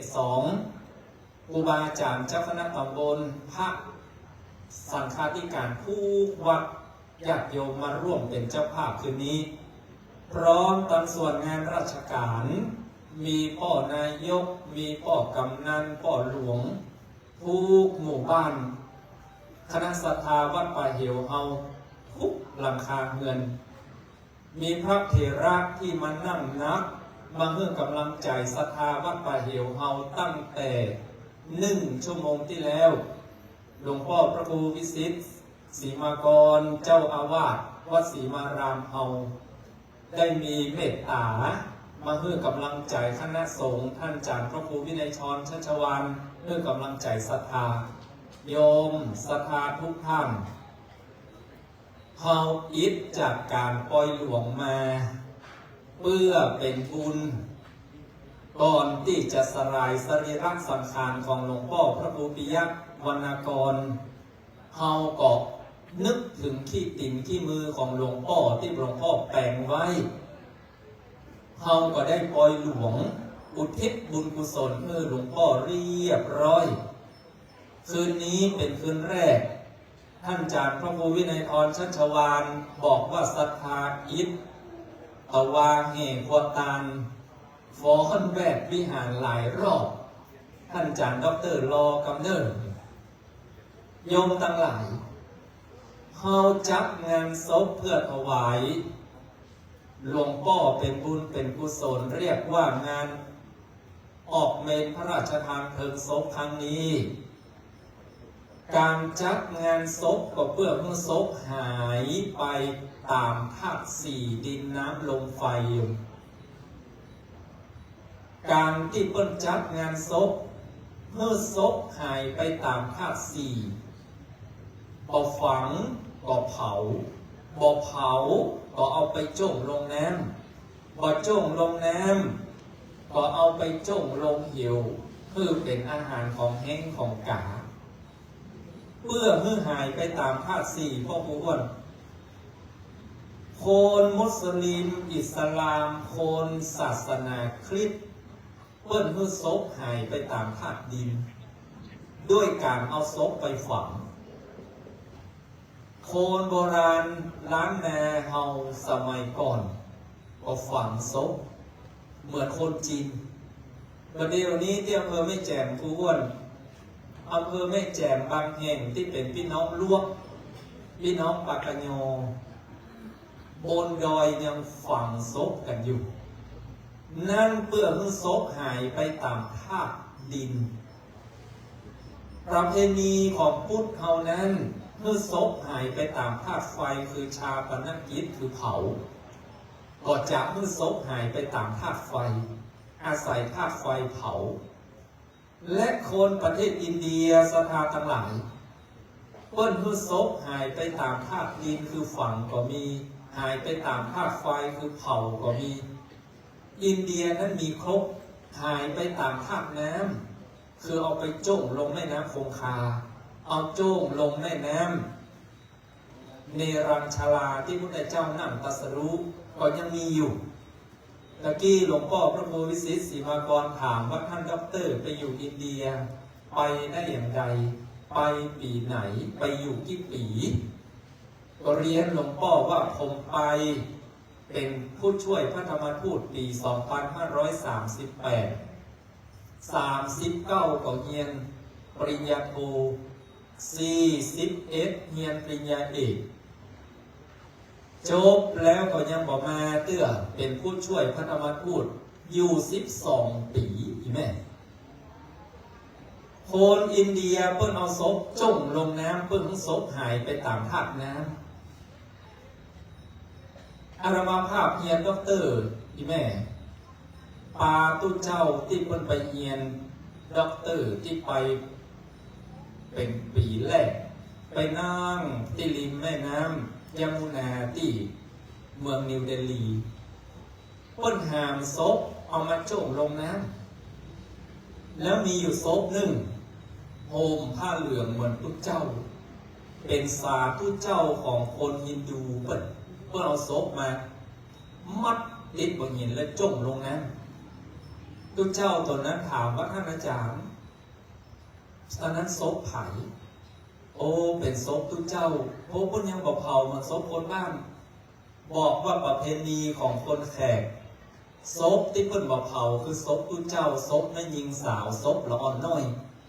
คือว่าเราอ่อนน้อยก็ดีไม่ยิงที่บ่ได้แต่งงานก็ดีทุกเจ้าก็ดีบาปบรรณาตะไทยเด้อเราอ่อนน้อยก็บ่ได้ทำความชั่วไม่ยิงบ่แต่งงานก็บ่ได้ด่าลูกด่าผัวเด้อสาธุเจ้าก็มีศีลบ่ต้องเผาก็ได้เอาไปโจกลงน้ำทุกเจ้าตนนั้นโยมกำมืออาตมาภาพมือเย็นลงอาตมาภาพทุกที่เป็นอย่างบ่สบายกันผมจะสั่งท่านอาจารย์ด็อกเตอร์ไว้เนอะถ้าผมเป็นไอแค่ขอซื้อตั๋วเครื่องบินการบินไทยที่ผมกำตึ๊บอาตมาภาพถามซื้ออย่างอันผมจะปิกเมืองไทยแล้วทำใจมาได้กลัวตายที่เมืองแขกกลัวเพื่อนเอาไปโจกลงน้ำอยู่ณปัจจุบันนี้คนอินเดียก็จับการซบเมื่อซบหายไปด้วยอาศัยภาคน้ำเอาไปจุ่มลงแม่น้ำคงคาจุ่มลงแม่น้ำยมุนาจนถึงพศ 2568 ก็ทำอยู่ส่วนวิธีที่ 4 เมื่อซบหายไปตามธาตุลมด้วยการเอาซบไปจุ่มลงเหวอาศัยลมปลาแห้งปลานกมากินโยมในล้านนาเฮาเนี่ยศพที่อาศัยธาตุลมคือศพผู้เจ้าอาศัยนกหัสดีลิงอีป้อยแม่พ่อกำนันก็หลวงหันก็ตั้งหลังอาตมาภาพเนี่ยหลังพม่าอันนี้นกหัสดีลิงที่พ่อครูอ้วนถามท่านอาจารย์ชัชวาลว่ากี่แสนกี่บาท500,000 ปลายพ่อครูอ้วนนกฮัสตัวนี้สรีระของหลวงพ่อพระครูปิยะวรรณกรตั้งอยู่บนหลังนกฮัสสมัยก่อนศพที่จะใส่นกฮัสได้ก็คือ1ศพพระเถระสังฆเจ้า2ศพของเจ้านายฝ่ายเหนือที่ปกครองแผ่นดินล้านนาแต่ปัจจุบันนี้เหลือเพียงศพตุเจ้าเท่านั้นศพเจ้านายฝ่ายเหนือก็นิยมใส่ประสาทเท่านั้นบ่ใส่นกฮัสแล้วโยมสาธุชนทั้งหลายด้วยคติความเชื่อว่านกหัสดีลิงเป็นนกป่าหิมพานต์และที่ใดตั้งนกหัสดีลิงมันจะตรงกับปราสาทเวชชัยโยนของท้าวสักกะคือพญาอินทร์นกหัสดีลิงจะเอาสรีระวิญญาณของพระเถระบินบนไปสู่บนอากาศผ่านเขาสิเนรุแล้วไปสู่สวรรค์จันทร์ฟ้าดาวปฏิสารด้วยความเชื่ออันนี้โยมจึงแปลงปราสาทนกหัสดีลิงเพื่อจำลองว่าศพตุเจ้านั้นหายไปตามธาตุลมอาศัยนกหัสดีลิงบินไปสู่ปราสาทเวชชัยโยนบนอากาศสรุปว่าญาติโยมทั้งหลายการจัดงานศพเพื่อให้ศพหายไปตามธาตุ4จึงกลายเป็นประเพณีจัดงานศพหายไปตามธาตุดินศาสนาคริสต์อิสลามฮินดูอินเดียเอาฝังแม้แต่ประเทศอียิปต์สมัยก่อนฝังทั้งนั้นโยมเพื่อให้หายไปตามธาตุดินหายไปตามธาตุไฟศาสนาพุทธศาสนาฮินดูของพราหมณ์เผาหายไปตามธาตุน้ำเมื่อไปก่อเมืองอินเดียปัจจุบันยังมีอยู่จุ่มลงน้ำหายไปจากธาตุลมเมืองไทยเฮาก็คือศพพระเถระสังฆเจ้าที่ท่านอาจารย์พระมหาชัชวาลท่านอาจารย์พระครูวินัยพรชัชวาลเฮาเป็นทั้งมหาปรริญญาเป็นทั้งพระครูวินัยพรเนี่ยได้แปลงปราสาทวิลาศงามตาถวายสรีระหลวงพ่อพระครูปิยะวรรณกรวางอยู่บนหลังนกหัสดีลิงเนี่ยเพื่อเป็นสัญลักษณ์ว่าศพคนเฮาเมื่อตายแล้วก็หายไปตามธาตุ4ดินคือฝังไฟคือเผาน้ำคือจมลงน้ำและลมก็คือศพพระเถระเจ้าอย่างนี้วันนี้เป็นวันแรกแห่งการนำสรีระหลวงพ่อมาบำเพ็ญกุศลสาธุชนญาติโยมทั้งหลาย คนโบราณล้านนาเฮาว่าการจัดงานศพพระเถระศพผู้ใหญ่ที่เฮาเคารพบูชานั้นขอเพื่อศรัทธาที่มาร่วมงานพระสงฆ์องค์เจ้าที่มาร่วมงานนั้นเข้ามาเพื่อได้ปอปลา2 ตัวจัดงานศพเสียเงินเป็นแสนเป็นล้านก็เพื่อปอปลา2 ตัวนี้ปอปลาตัวแรกก็คือมาเอาปูปอปลาตัวที่2คือมาเอาป๋าเมื่อเอามาเอาปอปลา2 ตัวนี้ยง1มาเอาปูคือปูตัวไทยว่าใช่ปูต้มปูแน่ปูตัวที่เอามาเอาวัดป่าเหววันนี้คือปูชาจักปูชักนียนังเอตัมมังคระมุตตมังคือการมาบูชาคุณของผู้วายชนวันนี้เขามาเอาปู่คือปู่จาคุณของหลวงพ่อพระครูปิยะวรรณกรส่วนปอตัวที่2เขามาเอาป่าตัวนี้ไม่ใช่ปลาลิมไม่ใช่ปลาเยี่ยนไม่ใช่ปลาดุกไม่ใช่ปลาหมอคังดำปลาที่ว่าก็คือปลารมีธรรมมาสร้างปารมีคุณงามความดีขึ้นเฮาอยู่โคนอยู่คือตัวเฮาได้สติปัญญาเป็นข้อคิดคือได้ปารมีธรรมโคนไปคือหลวงพ่อพระครูปิยะวรรณกรได้บุญกุศลที่เฮาได้บูชาคุณอุทิศบุญให้ตั้งวันนี้เฮามาเอาปู่พ่อนายกเทศมนตรีมาเอาปู่พ่อกำนันมาเอาปู่พ่อครูอ้วนมาเอาปู่เอาเสียงบูชาคุณพระเถระทุกรูปวันนี้มาเอาปู่คือได้บูชาคุณดวงวิญญาณของหลวงพ่อพระครูปิยะวรรณกรโยมศรัทธาทั้งหลายวัดป่าเหวเฮาเนี่ยศรัทธาลองเดาในใจซิว่าหลวงพ่อพระครูปิยะวรรณกรเป็นตุหลวงมากี่7 คนหลวงพ่อเป็นเจ้าวาดปีใดโยมว่าหลวงพ่อพระครูปิยะวรรณกรอายุ84 ปีมรณภาพปี2567มรณภาพเป็นตุเจ้าตั้งแต่ปี2503รวมเป็นตุเจ้าจนถึงวันมรณภาพนั้น64 ปีเป็นตุหลวงอยู่กำวัดป่าเหวเฮาตั้งแต่ปี2513ยกขึ้นว่ากี่ปีจนถึงวันมรณภาพนั้น54-55 ปีนะโยมเนี่ยบางคนล้มหายตายจากไป55 ปีพ่อครูอ้วนที่เป็นตู้เจ้าหลวงวัดป่าเหวนี้เพราะฉะนั้นตั้งแต่ประตูโค้งเข้าวัดจนถึงโบสถ์วิหารลานเจดีย์เป็นขี้ตินขี้มือของหลวงพ่อโมดโยมทั้งหลายอีป้อยแม่ศรัทธาทั้งหลายรู้ก่อว่าตุหลวงนั้นเปิ้ลมีหัวใจวันนี้เป็นวันวาเลนไทน์เปิ้ลมีหัวใจฮักอายพ่อตุหลวงทุกวัดพ่อกำนันพ่อนายกอย่างน้อยเนี่ย1ฮักวัดเหมือนบ้าน2ฮักงานเหมือนชีวิต3ฮักลูกศิษย์เหมือนลูกหลาน4ฮักครูบาอาจารย์เหมือนพ่อเหมือนแม่5ฮักผู้เฒ่าผู้แก่เหมือนปู่ป้าลุงอา6ฮักมนต์ราชศรัทธาเหมือนญาติกาพี่น้องอย่างน้อยหัวใจฮักของตุหลวงผู้อ้วนตุหลวงทุกรูปในเมืองไทยเนี่ยต้นจะเป็นตุหลวงได้ต้องปลูกความฮักในใจข้อนี้เป็นอย่างน้อย1ฮักวัดเหมือนบ้านหลวงพ่อพระครูปิยะวรรณกรอยู่วัดป่าเหว54 ปี55 ปีที่เป็นตุหลวงจนมรณภาพที่วัดป่าเหวเฮาทุกอย่างหลวงพ่อแปลงสร้างตึกสร้างโมดยมทั้งหลายฮักวัดเหมือนบ้าน2ฮักงานเหมือนชีวิตเป็นตุหลวงก็ทำงานกวาดวิหารลานเจดีย์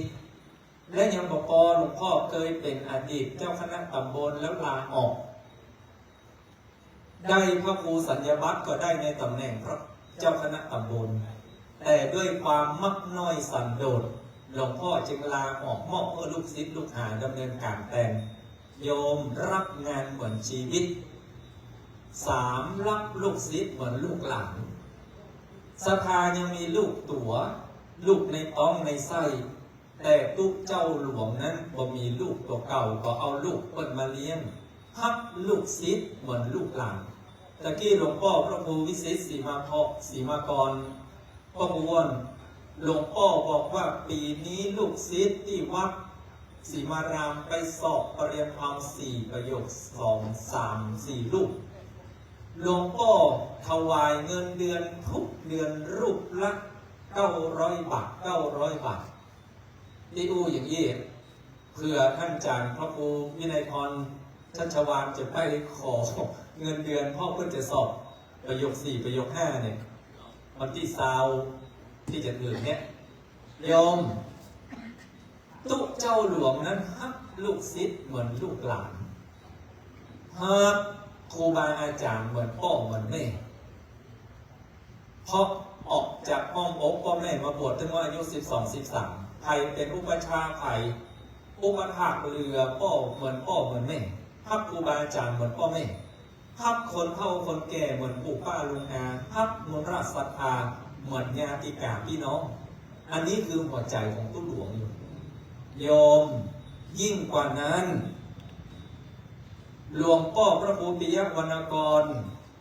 อยู่ในวัดเฮานี้โยมฟังภาษาบาลีที่อาตมายกขึ้นเป็นอุเคปบทตะกี้เนี่ยเอสะภควโตสาวกสังโฆอนุตตรังปุญญเขตังโลกัสสติแปลเป็นภาษาไทยว่าสาวกของพระตถาคตเจ้านี้เป็นเนื้อนาบุญอันยอดเยี่ยมของเจ้าโลกทั้งหลายหลวงพ่อเป็นนาบุญให้ศรัทธาปลุกบุญมาอยู่วัดป่าเหว55 ปีตั้งชื่อให้ละอ่อนบ่ฮู้กี่ปันคนและผู้อ้วนห้ามขันเข้าที่ศรัทธามาตามเรื่องปู่ย่าตาทวดบ่ฮู้กี่ขันโยมพระสงฆ์องค์เจ้านั้นเป็นเนื้อนาบุญของศรัทธาแต่โยมทั้งหลายนาบุญที่เราควรจะรำลึกนึกถึงนั้นอย่างน้อย5 ผืนนะนอกจากตู้เจ้าแล้วนะนาผืนแรกพ่อแม่เป็นนาบุญของลูกหลานนาผืนที่ 2ครูบาอาจารย์เป็นนาบุญของลูกศิษย์นาผืนที่ 3บรรพชิตนักบวชเป็นนาบุญของศรัทธานาผืนที่ 4พระบรมศาสดาเป็นนาบุญของมนุษย์และเหล่าเทวานาผืนที่ 5ตัวเรานี้นาเป็นนาบุญของตัวเก่าคำว่าตุ๊เจ้าหรือพระสงฆ์เป็นเนื้อนาบุญอันยอดเยี่ยมในโยมจะเปรียบเมื่อศรัทธาสังกับแปลงเอาฟังนาผืนใดที่บ่มีแง่เฮาปลูกเข้าพันใดก็งามแต่นาผืนใดที่มีแง่อีแม่แม้เข้าพันงามเอาไปปลูกมันก็บ่ได้เข้าเพราะมันแง่นักเวลาที่เปิ้นจะปลูกเข้าเปิ้นต้องถอนหญ้าทั้งหมดบ้านเฮาเรียกว่าไถนาโคนภาคกลางก็ว่าไถคราบไถกรบแล้วบ้านเฮาก็เฝือนาโคนภาคกลางเปิ้นว่าไถคราบเสร็จแล้วก็เตือกนาจนนาบ่มีหญ้าแล้วจึงเอาเข้าไปปลูกเข้าพันใดก็งามโยมคนที่เราปลูกบุญทำบุญตัวแล้วบ่มีกิเลสก็คือแง่ของคนเนี่ยคนนั้นจึงเป็นนาบุญอันยอดเยี่ยมของเราแล้วโยมว่าถ้าบัดใช่พระสงฆ์องค์เจ้ามีไผ่ที่ใกล้ตัวเราที่สุดเป็นนาแล้วเอา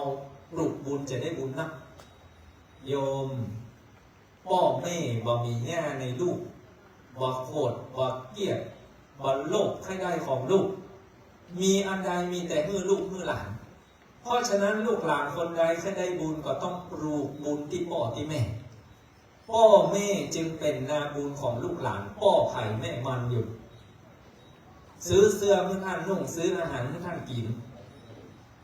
ในยามที่บ่มีภาคเพื่อไหว้บ่มีเน้นเพื่อใส่บาตรพระพุทธเจ้าเอาพ่อเอาแม่เป็นนาบุญยกตัวอย่างสมัยที่เกิดเป็นพระสุวรรณสามกุมารอีแม่อาศัยว่าพ่อแม่ตาบอดเลี้ยงดูพ่อแม่โดนธนูยิงเข้าหัวใจพระสุวรรณสามก็บ่ตาย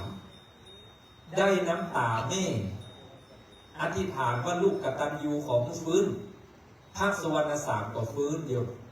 โยมพ่อแม่เป็นนาบุญของลูกหลาน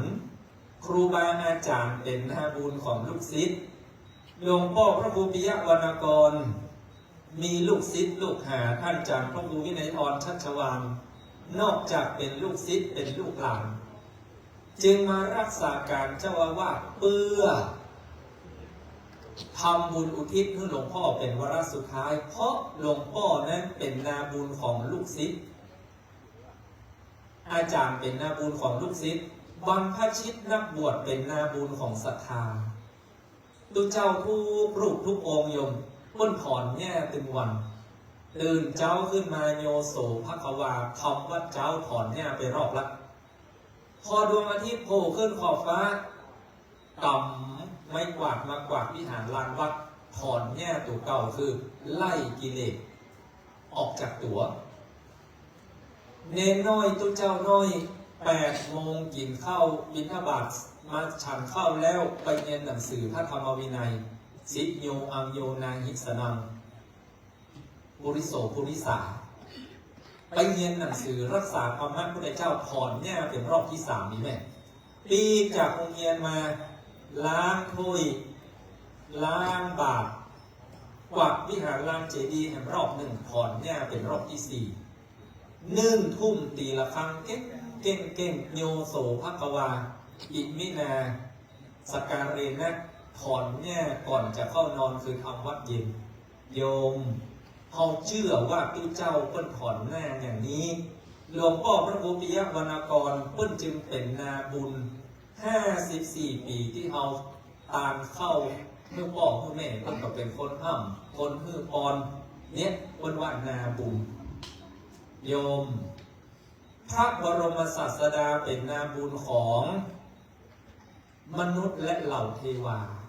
แม้พระพุทธเจ้าเสด็จรับขันธปรินิพพานเอาก็จูดผูกเทียนปูจาเอาพระองค์นั้นเป็นนาบุญ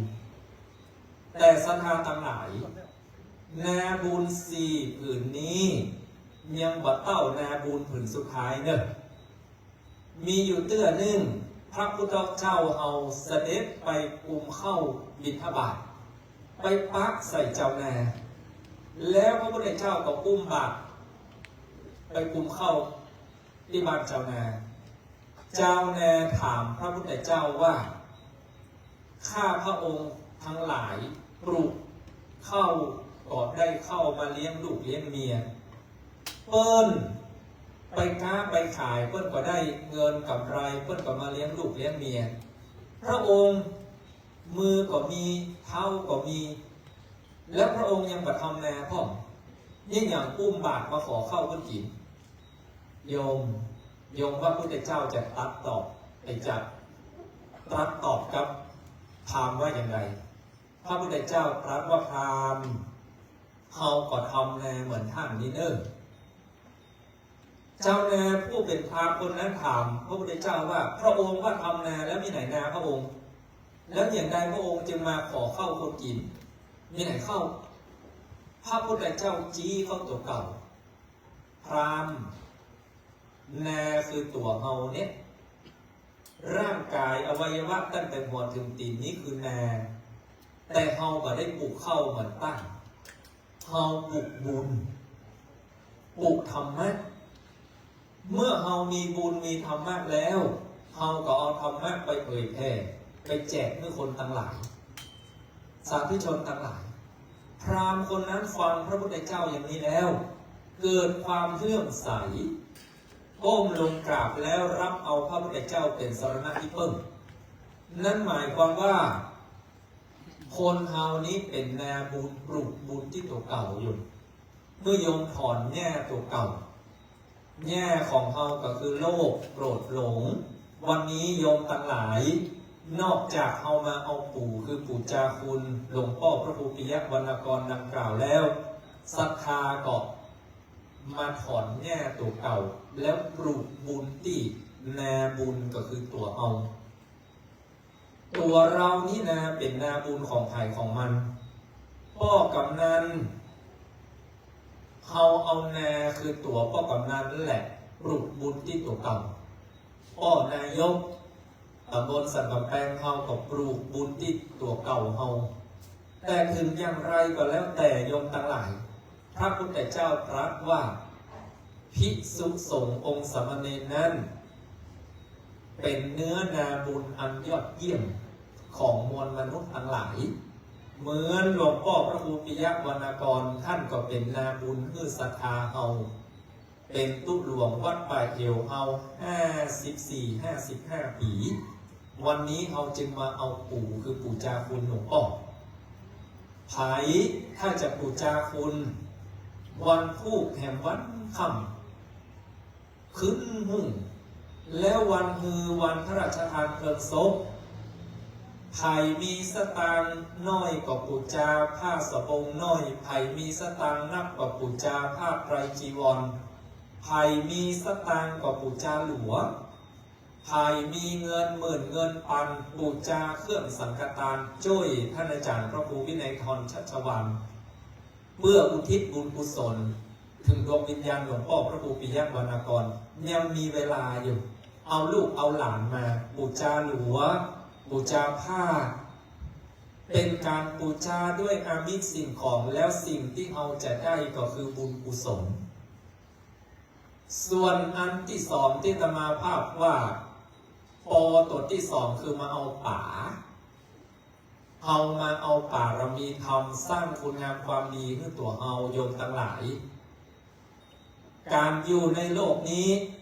อยู่สองแบบนิยมเนี่ยหนึ่งอยู่เบาสองอยู่นักอยู่เบาไปนักอยู่นักไปเบาศรัทธาจะเลือกเอาแบบไหนอยู่เบาไปนักอันนั้นดีอยู่นักไปเบาก็ดีอยู่อย่างใดเรียกว่าอยู่เบาเป็นลูกเป็นเต้าเมื่อพ่อแม่เบาอกเบาใจเวลาที่ลูกหลานจากไปแล้วจะไปเรียนหนังสือก็ดีจะออกเงินก็ดีแต่งงานไปอยู่กับผัวกับเมียก็ดีถ้าลูกอยู่เบาพ่อแม่จะนับอกนับใจโอ้อีน้อยมันจะไปอยู่บ้านผัวมันเห็นแล้วใครจะมาช่วยอีแม่ตักน้ำใครจะมาช่วยอีแม่ซักผ้าโยมอยู่เบามันไปแล้วนับอกนับใจลูกศิษย์อยู่ที่วัดท่านจากพระครูชัชวานเลี้ยงลูกศิษย์กวาดวิหารล้างเจดีย์ล้างถ้วยล้างบาตรเพื่อครูบาอาจารย์อุปถากครูบาอาจารย์ดีอันนี้อยู่เบาอกเบาใจพอเขาจะจากไปนับใจใครจะมาช่วยเขาพิมพ์ดีงานคณะสงฆ์ใครจะมาช่วยเขากวาดวิหารล้างเจดีย์โยมเขาอยู่ที่ไหนถ้าเขาอยู่เบาเวลาจากไปเพิ่นนับอกนับใจอะไรหาเขาเมื่อหลวงพ่อพระครูปิยวรรณกรท่านอยู่เบาเมื่อกับลูกศิษย์ลูกหาพอจากไปลูกศิษย์ลูกหาก่อนนับอกนับใจอะไรหาท่านส่วนอยู่ประการที่สองนั้นอยู่นับไปเบาลูกอยู่กับพ่อกับแม่มาเอาคำสอนคำสั่งพ่อแม่นับอกนับใจนอนบ่หลับเพราะดื้อพอเขาจากไปแล้วอีพ่อแม่เบาใจอันนี้ไปว่าอยู่ผู้รับสบายโยมลูกศิษย์ลูกหาอยู่กับครูบาอาจารย์บอกกรรมไม่กว่าวิหารลานเจดีย์6นับใจครูบาอาจารย์พ่อเขามาลาจะจากไปท่านอาจารย์ผมจะย้ายวัดเนิ่นโล่งใจ รีบถามมึงจะไปเมื่อใดไปวันพุธมันมีรถหรือยังที่ถามว่ามีรถหรือยังไม่ใช่ว่าอะไรอย่างนี้แม่จะเอาไปส่งถึงที่กว่ามันย้อนคืนมาเพราะมันเบาใจโยมเขาอยู่ในโลกสร้างบารมีเนี่ยอยู่เบาไปนักแต่ถ้าเอาอยู่นักแล้วไปเบาเขาก็มาเลือกเอาว่าอยู่เบาดีกว่าแล้วหลวงพ่อพระบุญยวรรณกรได้มรณภาพอายุ84 ปีเพิ่งเป็นตำนานของคณะสงฆ์ไปแล้วอยู่เป็นตำนานของลูกศิษย์ลูกหาเป็นตำนานของศรัทธาโยมทั้งหลายเขาก็อยู่เพิ่งเป็นตำนานแต่ต่ำแห่งอย่างหนึ่งบดีคือต่ำนี้อยู่ที่ไหนเปิ้นต่ำนี้อย่างนั้นก็เมื่อเปิ้นว่าอย่างนี้ก็คือเปิ้นว่าก็บดีเพราะฉะนั้นเมื่อมรณภาพไปแล้วก็เป็นตำนานของคณะสงฆ์ประการที่3โยมทั้งหลายโยมจะอยู่เพื่อเปิ้นเล่าขานหรือว่าอยู่เพื่อเปิ้นเล่าขวัญอยู่เพื่อเปิ้นเล่าขานก็คืออยู่ดีโอ้อีพ่ออีแม่คนนี้ดีแต่ดีว่าพ่อกำนันสมัยที่เปิ้นเป็นพ่อกำนันตำบลสันกำแพงเฮาพัฒนาดีเหมือนพ่อครูอ้วนประกาศกันเนี้ยจะเป็นตำนานเพื่อกับตำแหน่งของพ่อกำนันของเฮาว่าสมัยที่พ่อกำนันได้ปกครองเป็นกำนันของตำบลสันกำแพงได้จัดงานศพเป็นประธานฝ่ายคารวะดำเนินการที่วัดป่าหิวอันนี้คือตำนานอยู่เปิ้นเล่าขานในทางดีแต่เล่าแห่งอย่างนั้นแม่บดีเล่าขวัญมุนจักท่านด็อกเตอร์วัดปันแหวนก็ท่านด็อกเตอร์วัดปันแหวนกับวันก่อนก็ไปเตะไปหิวอุนี่หายนี่เนอะถ้าอุนี่หายนี่นั่นจันทร์ชัชวานแสดงว่าปุ่นไปหายกัดไปหิวคนเนอะอุนี่หายนี่อย่างหนึ่งนี่แม่บอกให้เล่าอย่างหนึ่งมันถึงจะเล่าขวัญกันติ๊กๆเพราะฉะนั้นโยมวันนี้เป็นคืนแรกศรัทธาเอาได้ปล่อยหลวงมาหลายคืนวันพุธจะเป็นคืนสุดท้ายเอาก็มาฟังเพื่อเป็นบุญเป็นกุศลฟังเพื่อเป็นทุนในตัวเอาฟังเพื่อเป็นคุณเป็นประโยชน์เอาละบัดนี้ขอศรัทธาญาติโยมทุกท่านน้อมจิตน้อมใจประนมมือเน้อเอสัพพะคะวะโตสาวกสังโฆอนุตตรังปุญญเทตังโลกัสสติพระสงฆ์ผู้เป็นเนื้อนาบุญอันยอดเยี่ยมของชาวโลกถึงอย่างไรก็แล้วแต่ศรัทธาเราทุกท่านที่มาร่วมกันเอาปู่คือปู่จาคุณดวงวิญญาณของหลวงพ่อพระครูปิยวรรณกรวันนี้เรามาร่วมกันเอาป่าคือสร้างบารมีคุณงามความดีให้กับตัวเราพ่อแม่เป็นนาบุญของลูกหลานครูบาอาจารย์เป็นนาบุญของลูกศิษย์บรรพชิตนักบวชเป็นนาบุญของผู้ศรัทธาพระบรมศาสดาเป็นนาบุญของมนุษย์และเหล่าเทวาตัวเรานี้หนาเป็นนาบุญของไผ่ของมันเพื่อเอาปลูกบุญที่ตัวเอาสร้างคุณงามความดีเพื่อเอาอยู่เบาเวลาจากไปคนข้างหลังจะนับอกนักใจเพราะอะไรหาเอา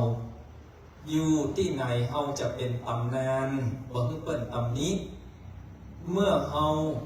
อยู่ที่ไหนเอาจากผู้ใดไปเปิ้นจะเล่าขานในทางที่ดี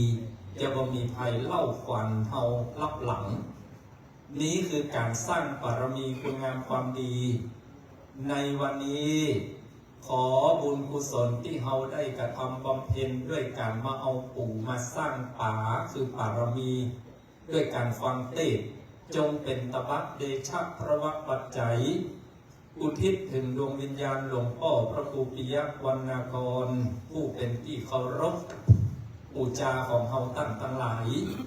และขอบุญกุศลเหล่านี้เป็นปฏิพรสนองย้อนคืนสู่ลูกศิษย์ลูกหาสมณศรัทธาของหลวงพ่อพ พระครูปิยวรรณกรมีท่านอาจารย์พระครูวินัยพรชัชวานชวนปัญโยรักษาการเจ้าอาวาสวัดป่าหิวเรขานุการเจ้าคณะอำเภอสันกำแพงและคณะสงฆ์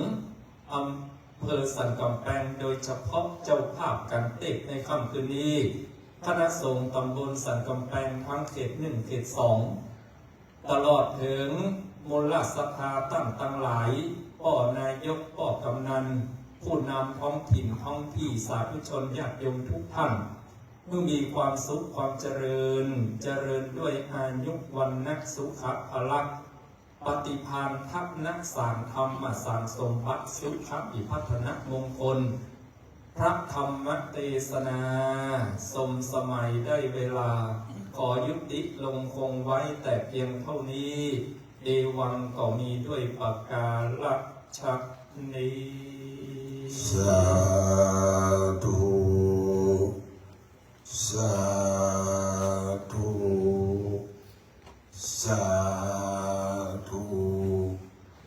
พระเดชพระคุณท่านอาจารย์ดอกเตอรได้แสดงธรรมได้ทั้งอัดทั้งรถเป็นเวลา40 นาทีแต่เขายังมาทานเตื้อเพราะเพิ่นมาคณะเดียวกันเจ้าหน้าที่จุดเทียนชนวนตั้งมั่นจะได้จุดธูปเทียนบูชาพระอภิธรรมไว้สาตันพระครูไปดิกาธราดลจันทปัญโยเจ้าอาวาสวัดมะขามตำบลสันกำแพงเงาได้จุดธูปเทียนบูชาพระอภิธรรม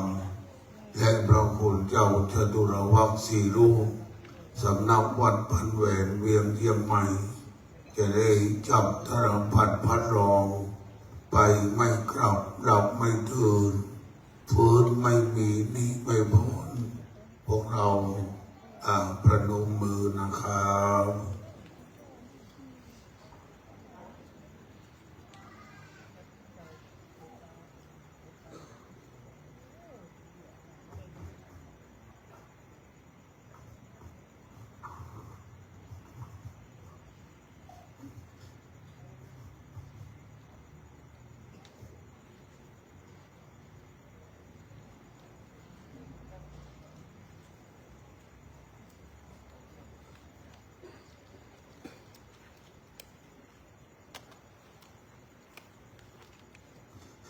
นะโมตัสสะภะคะวะโต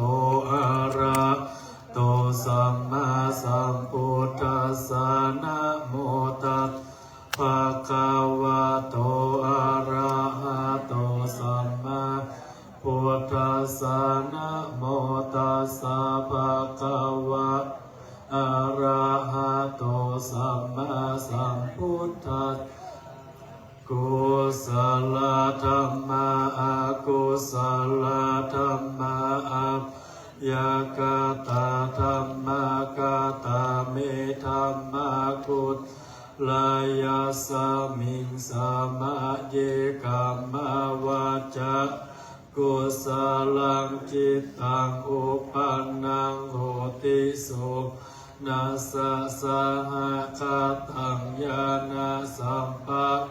ตังรูปารามะนังวาสัทธารามนังวาคันธารามะนังวาภูรามะนังวาภูธาปารามะนังธรรมารามะนังวายังวาปานลาภาตาสมิงสามาเยปโสโหติอาวิเคโปโหติตัสสมิงสามาเยอันเยปิอาทิปติจัสสะโมนาอารูปิโนธัมมาอิเมมากุสราปัญจขันธารูปักโตเวทนาขันโตสัญญารักขันโตวิญญาณขันโตตัทธากตา ยังกินจิรูปังอาติตาคาตาปัจจุปันนังอาชะวาภาหิตาวาโอราริกังวาสุหินังวาปานิตังวายังตุเลวาสันติเกวะเทกะชังอภิสัญโยหิตวาอภิปิตวาอาจังวุจติรูปขันโทสังฆาโหอาสังฆาหิตคาหิเตนะอาสังฆาหิตังสังฆาหิเตนะอาคาตังสังฆาหิเตนะสังฆาหิตังสังฆาหิเตนะอาสังฆาหิตังสัมปะวิปโยโคสัมปโยเตนะวิปโยตังวิปเตนะสัมปโยตังอาสังฆาตังชาปัญญาติโยคันปัญญาติอายตนะปัญญาติติสัจจปัญญาติอินทรียปัญญาติภุกะปัญญาติกิตวัตตาภุกะระนังคาราปัญญาติสัมมายาวิมุตติอาสัมมายาวิมุตโตกุปะธรรมอากุปะธรรมโมปาริหานะโมอาปาริหานะธัมโมเจตนะอนุรักขันนะปะโปปุโตชาโนโกตาระปัญญุปาระโตอาปัญญุปาระโตปะคัมมะโนอาคาปะคัมมะโน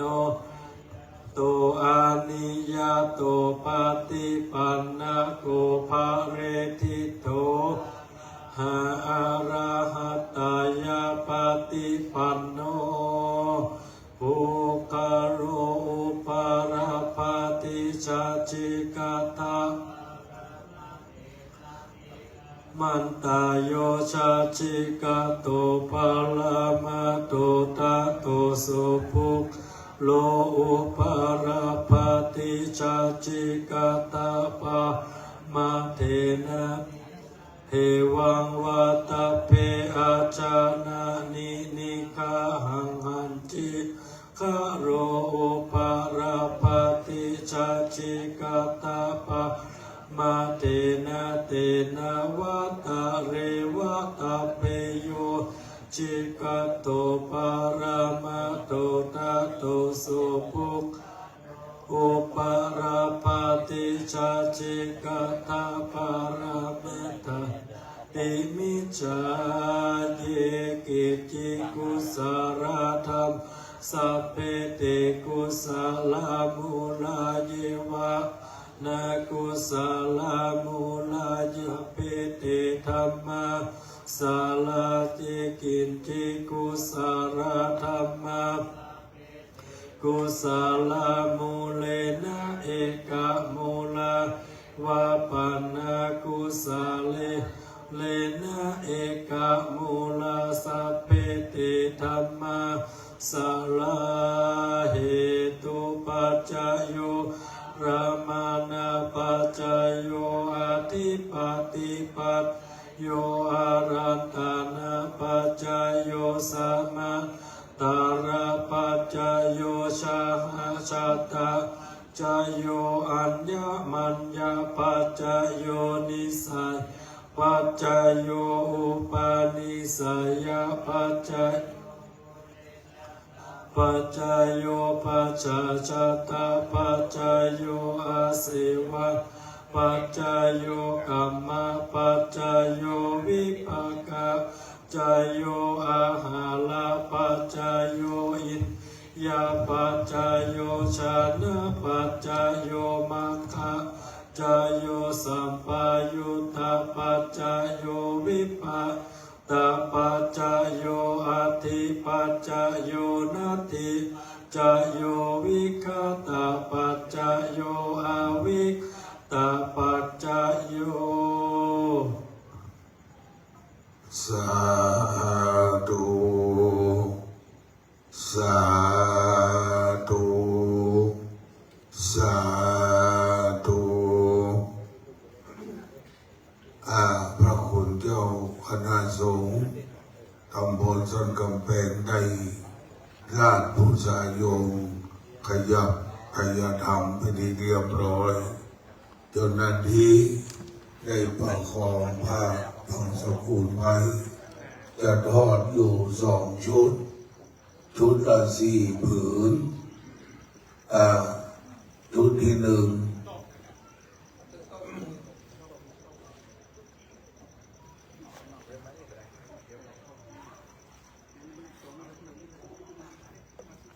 วันที่เก่าเนี่ยขยับดูมันงาม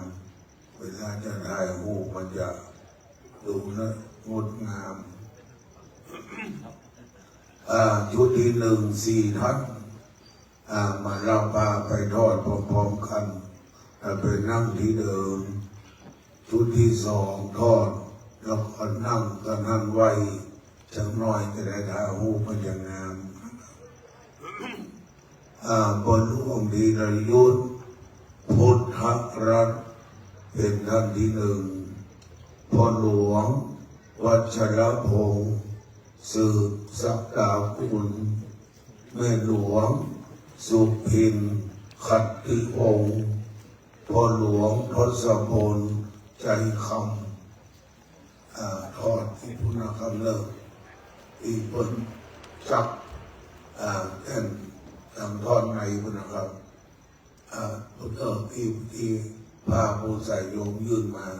ทอดข้างในยื่นข้างในอันนั้นทอดพร้อมๆกันทอดในพุทธคำยื่นไปอีกที่ทุกเจ้าบุญนะยกมือไหว้แล้วไปนั่งที่เดิมนะครับชุดที่ 2นาวาเอกสายันกิจบำรุงพ่อหลวงสมรศักดิ์พ่อหลวงสมรศักดิ์พันแก้วผู้ใหญ่บ้านพันเศร้าหมู่ที่ 1พ่อหลวงอดุลสังดำพ่อหลวงลาเสมอกันพร้อมทอดแล้วก็นั่งประนมมือทั้งน้อยจะได้บรรลุภาพประวัติศาสตร์งานศพของทุลุงอย่างงดงามนะครับเพื่อซ้อนทับชุดแรกตามธรรมเนียมทอดเลยนะครับนั่งที่เดิมมาแล้วนุ่มมือไหว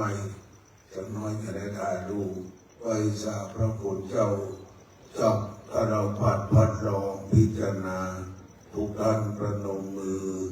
เงียบนะครับ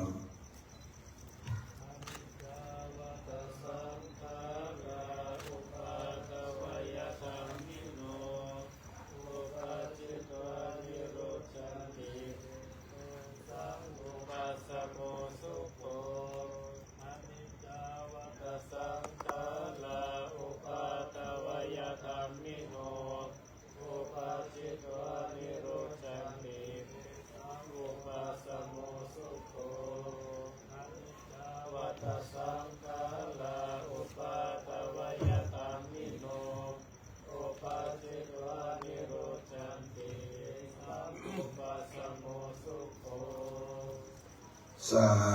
ธุสาธุสา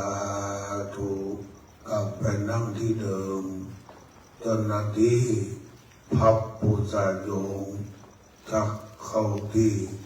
คือเรียบร้อยทำความกินความทานดูพิโดนแผงปัจจัยอันที่ 2นั้นมันเงียบเป็น2งามๆแต่ถ้าถ่ายรูปเป็นอย่างงาม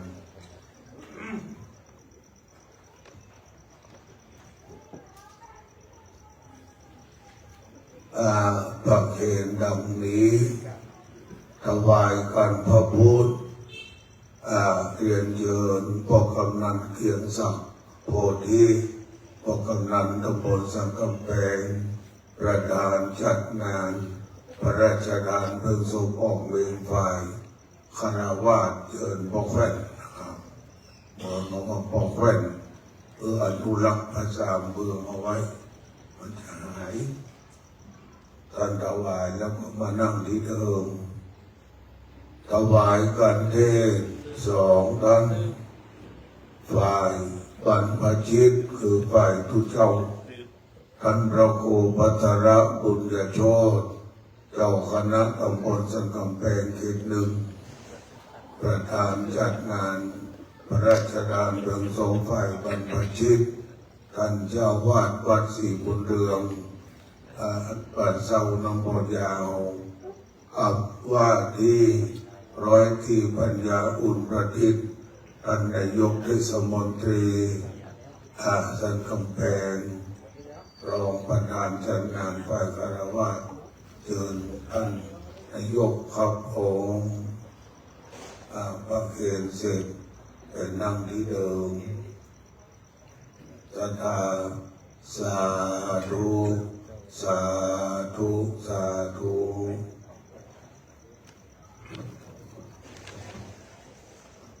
ประเคนการสวดพระอภิธรรม 1. พระอธิการทรงคิดสุทธิจิตโตเจ้าวาดวัดจันทรวิโรธพระอธิการเจษฎาปัญญาวชิโรเจ้าวาดวัดคำสาวพระยุทธการธีระเมธีรักษาการเจ้าวาดวัดสันติวนารามบ้านเราพระปฏิการเจริญใจปัญญาปัจโชโตเจ้าวาดวัดกิษณาดอยยาวตำบลแก่จางและมอบปฏิการะมือแก่มคณายกโอ้โหอ้วนโดยคนสังวรหลานยศขอเรียนเชิญครับผมไหว้สาพระคุณเจ้าทั้ง4 รูปลงมาทางบันไดเลื่อนนะครับ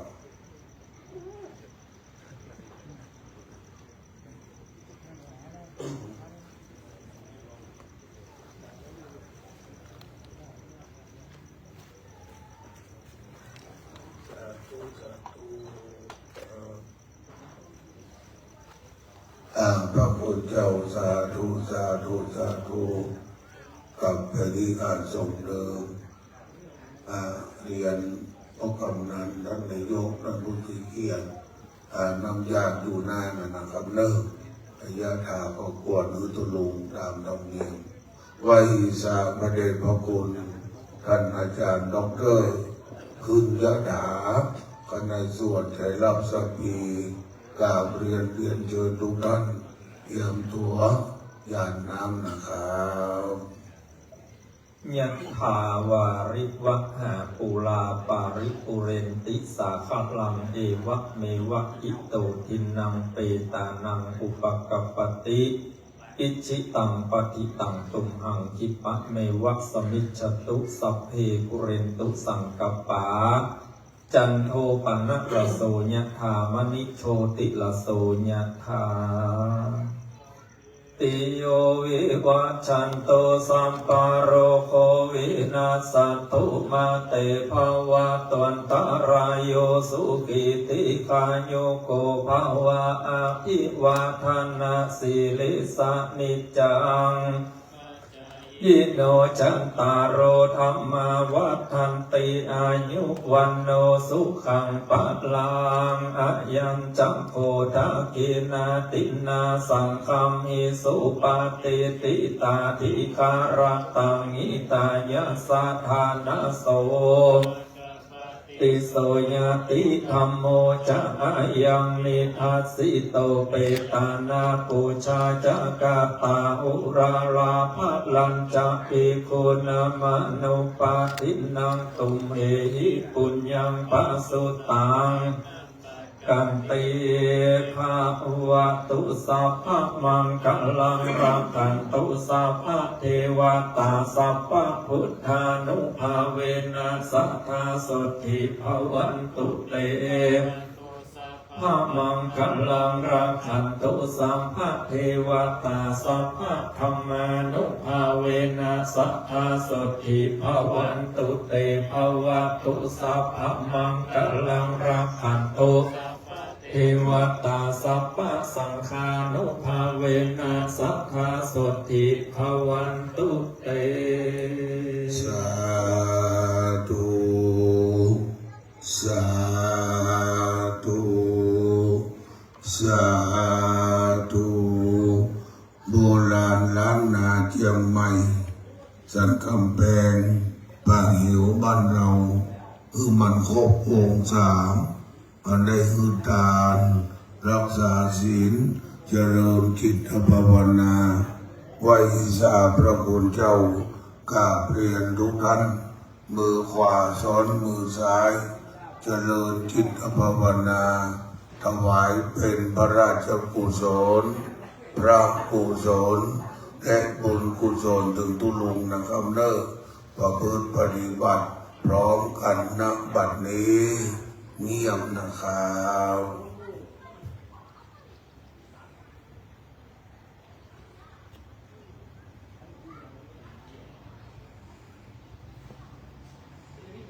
พอควรแก่เวลาประนมมือขึ้นครูบาอาจารย์บอกว่าภาวนาน้อยนิดหมกไก่ก้มกินน้ำยังกระดิกหูงูแลบลิ้นก็ได้บุญละแผ่เมตตาถึงเทวบุตรเทวดาเจ้าถึงผู้มีพระคุณทั้งหลายว่าพร้อมกันนะครับเนอะอิตังทานังกัมมังเนปานาปัญโยหนตุโนนิจังอิตังศีลามังเนปานาปัจจโยหนตุโนจังอิตังภาวนากัมมังเนปานาปัจจโยหนตุโนจังยังขินเจกุสรังกัตตปังกัมมังเปหิกันเตหิกัตตังปุญญังโนโนโมตันตุสุนันตุหนโตเยวะอัจฉมินทานิอัตติคตาติยุกาสันตาหนตุสัพพะสัตตาสุขีอัตตานังปาลิหะลันตุมันตาตาสุกิตาหนตุทุกขังหนจันตุสัมเปญญาติกาสุกิตาหนตุขับปังมนจันตุสัพเพ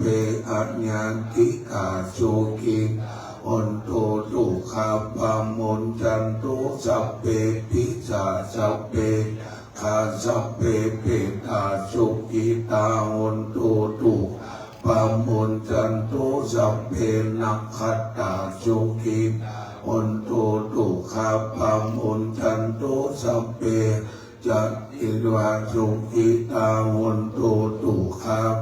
มุนจันตุสัพเพอัจฉริยุปัจจญาสุ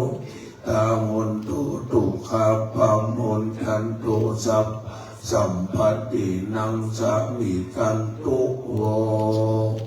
วันพุธแปลว่าวันตาหลวงลูกอาจจะวันตาน้อยหลวงพ่อท่านพระครูปิยวรรณกรในก่อนเมื่อเป็นบางเป็นคำไว้สาพระเจ้าพระสงฆ์ตำบลและสถานทั้งลุ่มไว้ไปทางสรีระของผู้ลุงก่อนวันตามีบันเดสัพพังอาภัตทังคำมาทะเมบันเดมยาตัมปุญญังสามินาอานุโมทะปังสามินาคาตัมปุญญังอังตาตัปปังสาธุสาธุอนุโมทามิงวยมาดังอาจส่งบนสลาหลวงวันตาน้อยพระมหาเถระ มัชฌิมเถระอนุเถระสามเณรทุกรูปทั้งอรัญญวาสีวัดป่าคามวาสีวัดบ้านท่านพระครูพิชิตธรรมกรเจ้าคณะตำบลสันกลางวัดศรีมารามบ้านมอนพรรษานุการสูงสุดในที่นี้วันตาน้อยนั้นหนึ่งวันตามีพันเตสัพพังอาราดังคัมมาทัพเมเตมัญญากตังปุญญังสามินาโนโมติตะพังสามินาปุญญังไมหังตาตะพังสาธุสาธุอนุโมทามิ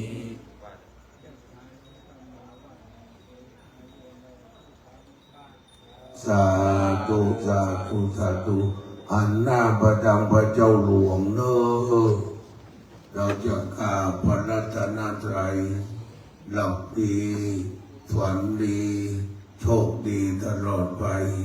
กราบพระรัตนตรัยพร้อมกันนะครับอะระหังสัมมาสัมพุทโธภะคะวาพุทธังภะคะวันตังอะภิวาเทสวากขาโตภะคะวะตาธัมโมธัมมังนัมมัสสามิสุปฏิปันโนภะคะวะโตสาวกสังโฆสังฆังนะมามิตอนนี้เอาไม้อยู่ท่านพระครูไว้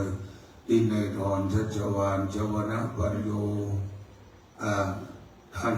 ผู้รักษาการเจ้าวาดวัดบางเหวได้ขอบคุณพระเจ้าประสงค์มาร่วมงานองค์เทศองค์ส่วนพอกำนันท่านนายกได้ทุกท่านตามธรรมเนียมไว้สาจารย์ครับขอกราบถวายความเคารพพระมหาเถระอันมีหลวงพ่อท่านพระครูวิสิทธิ์ธรรมกรเจ้าคณะตำบลสันกลางเจ้าอาวาสวัดศรีมารามที่เคารพอย่างยิ่งขอกราบขอบพระคุณในเมตตาธรรมของหลวงพ่อท่านพระครูสิริ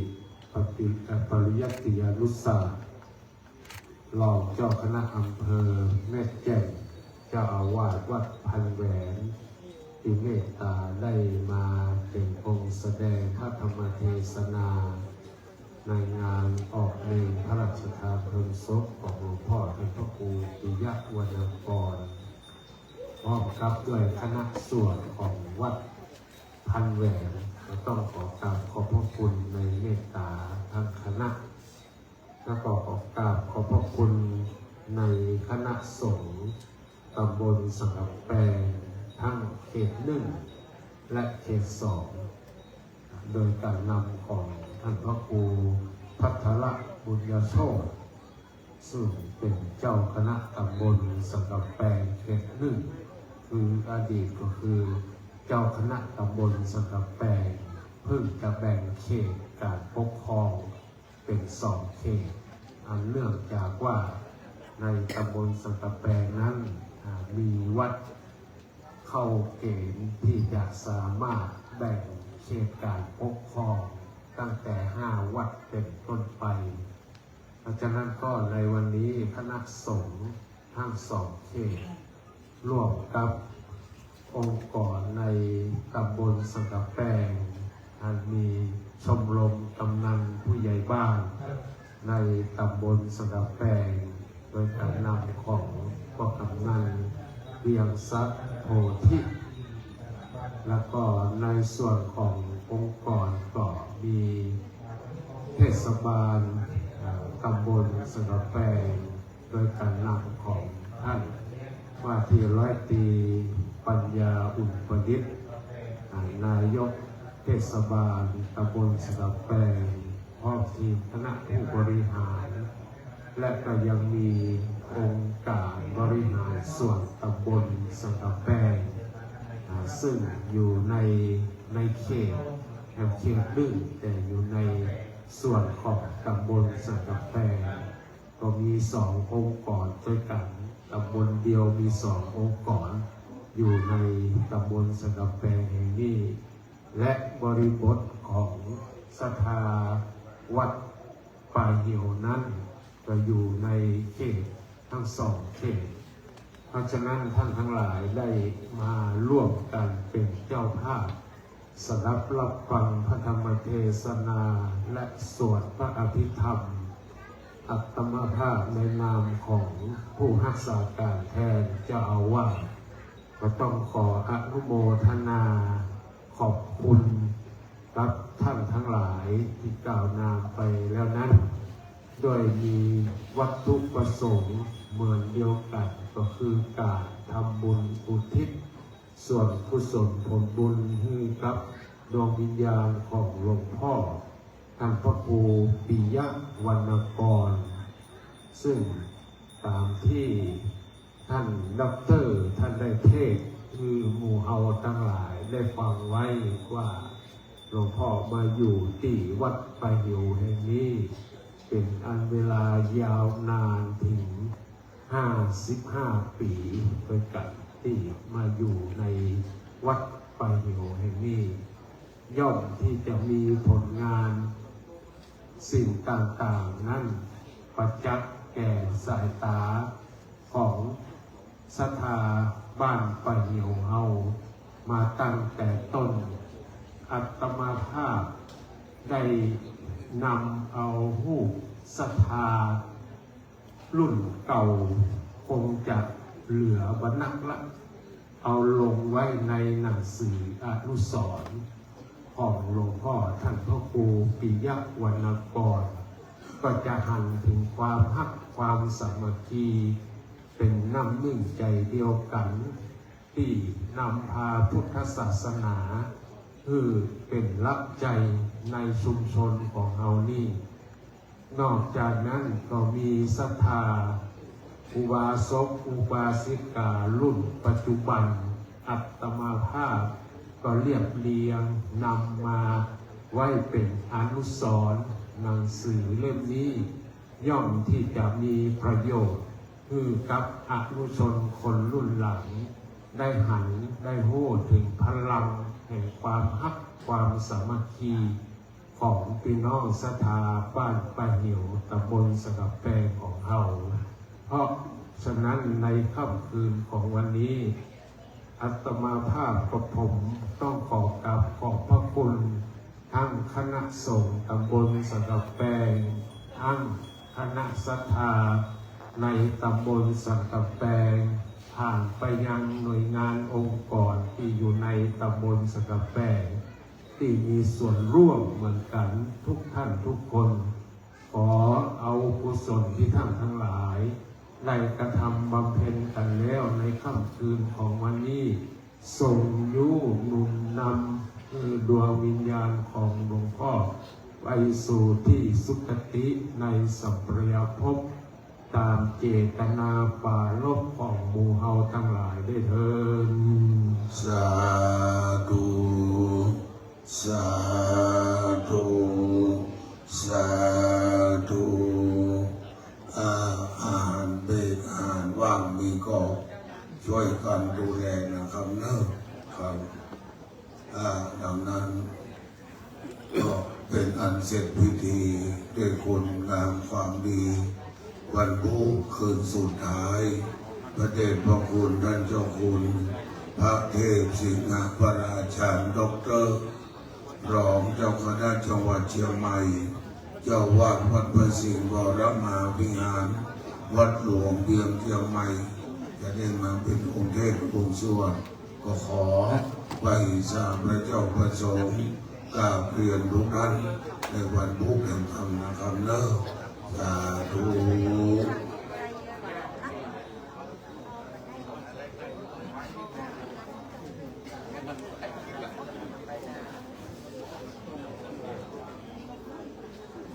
ไปไหนมันไป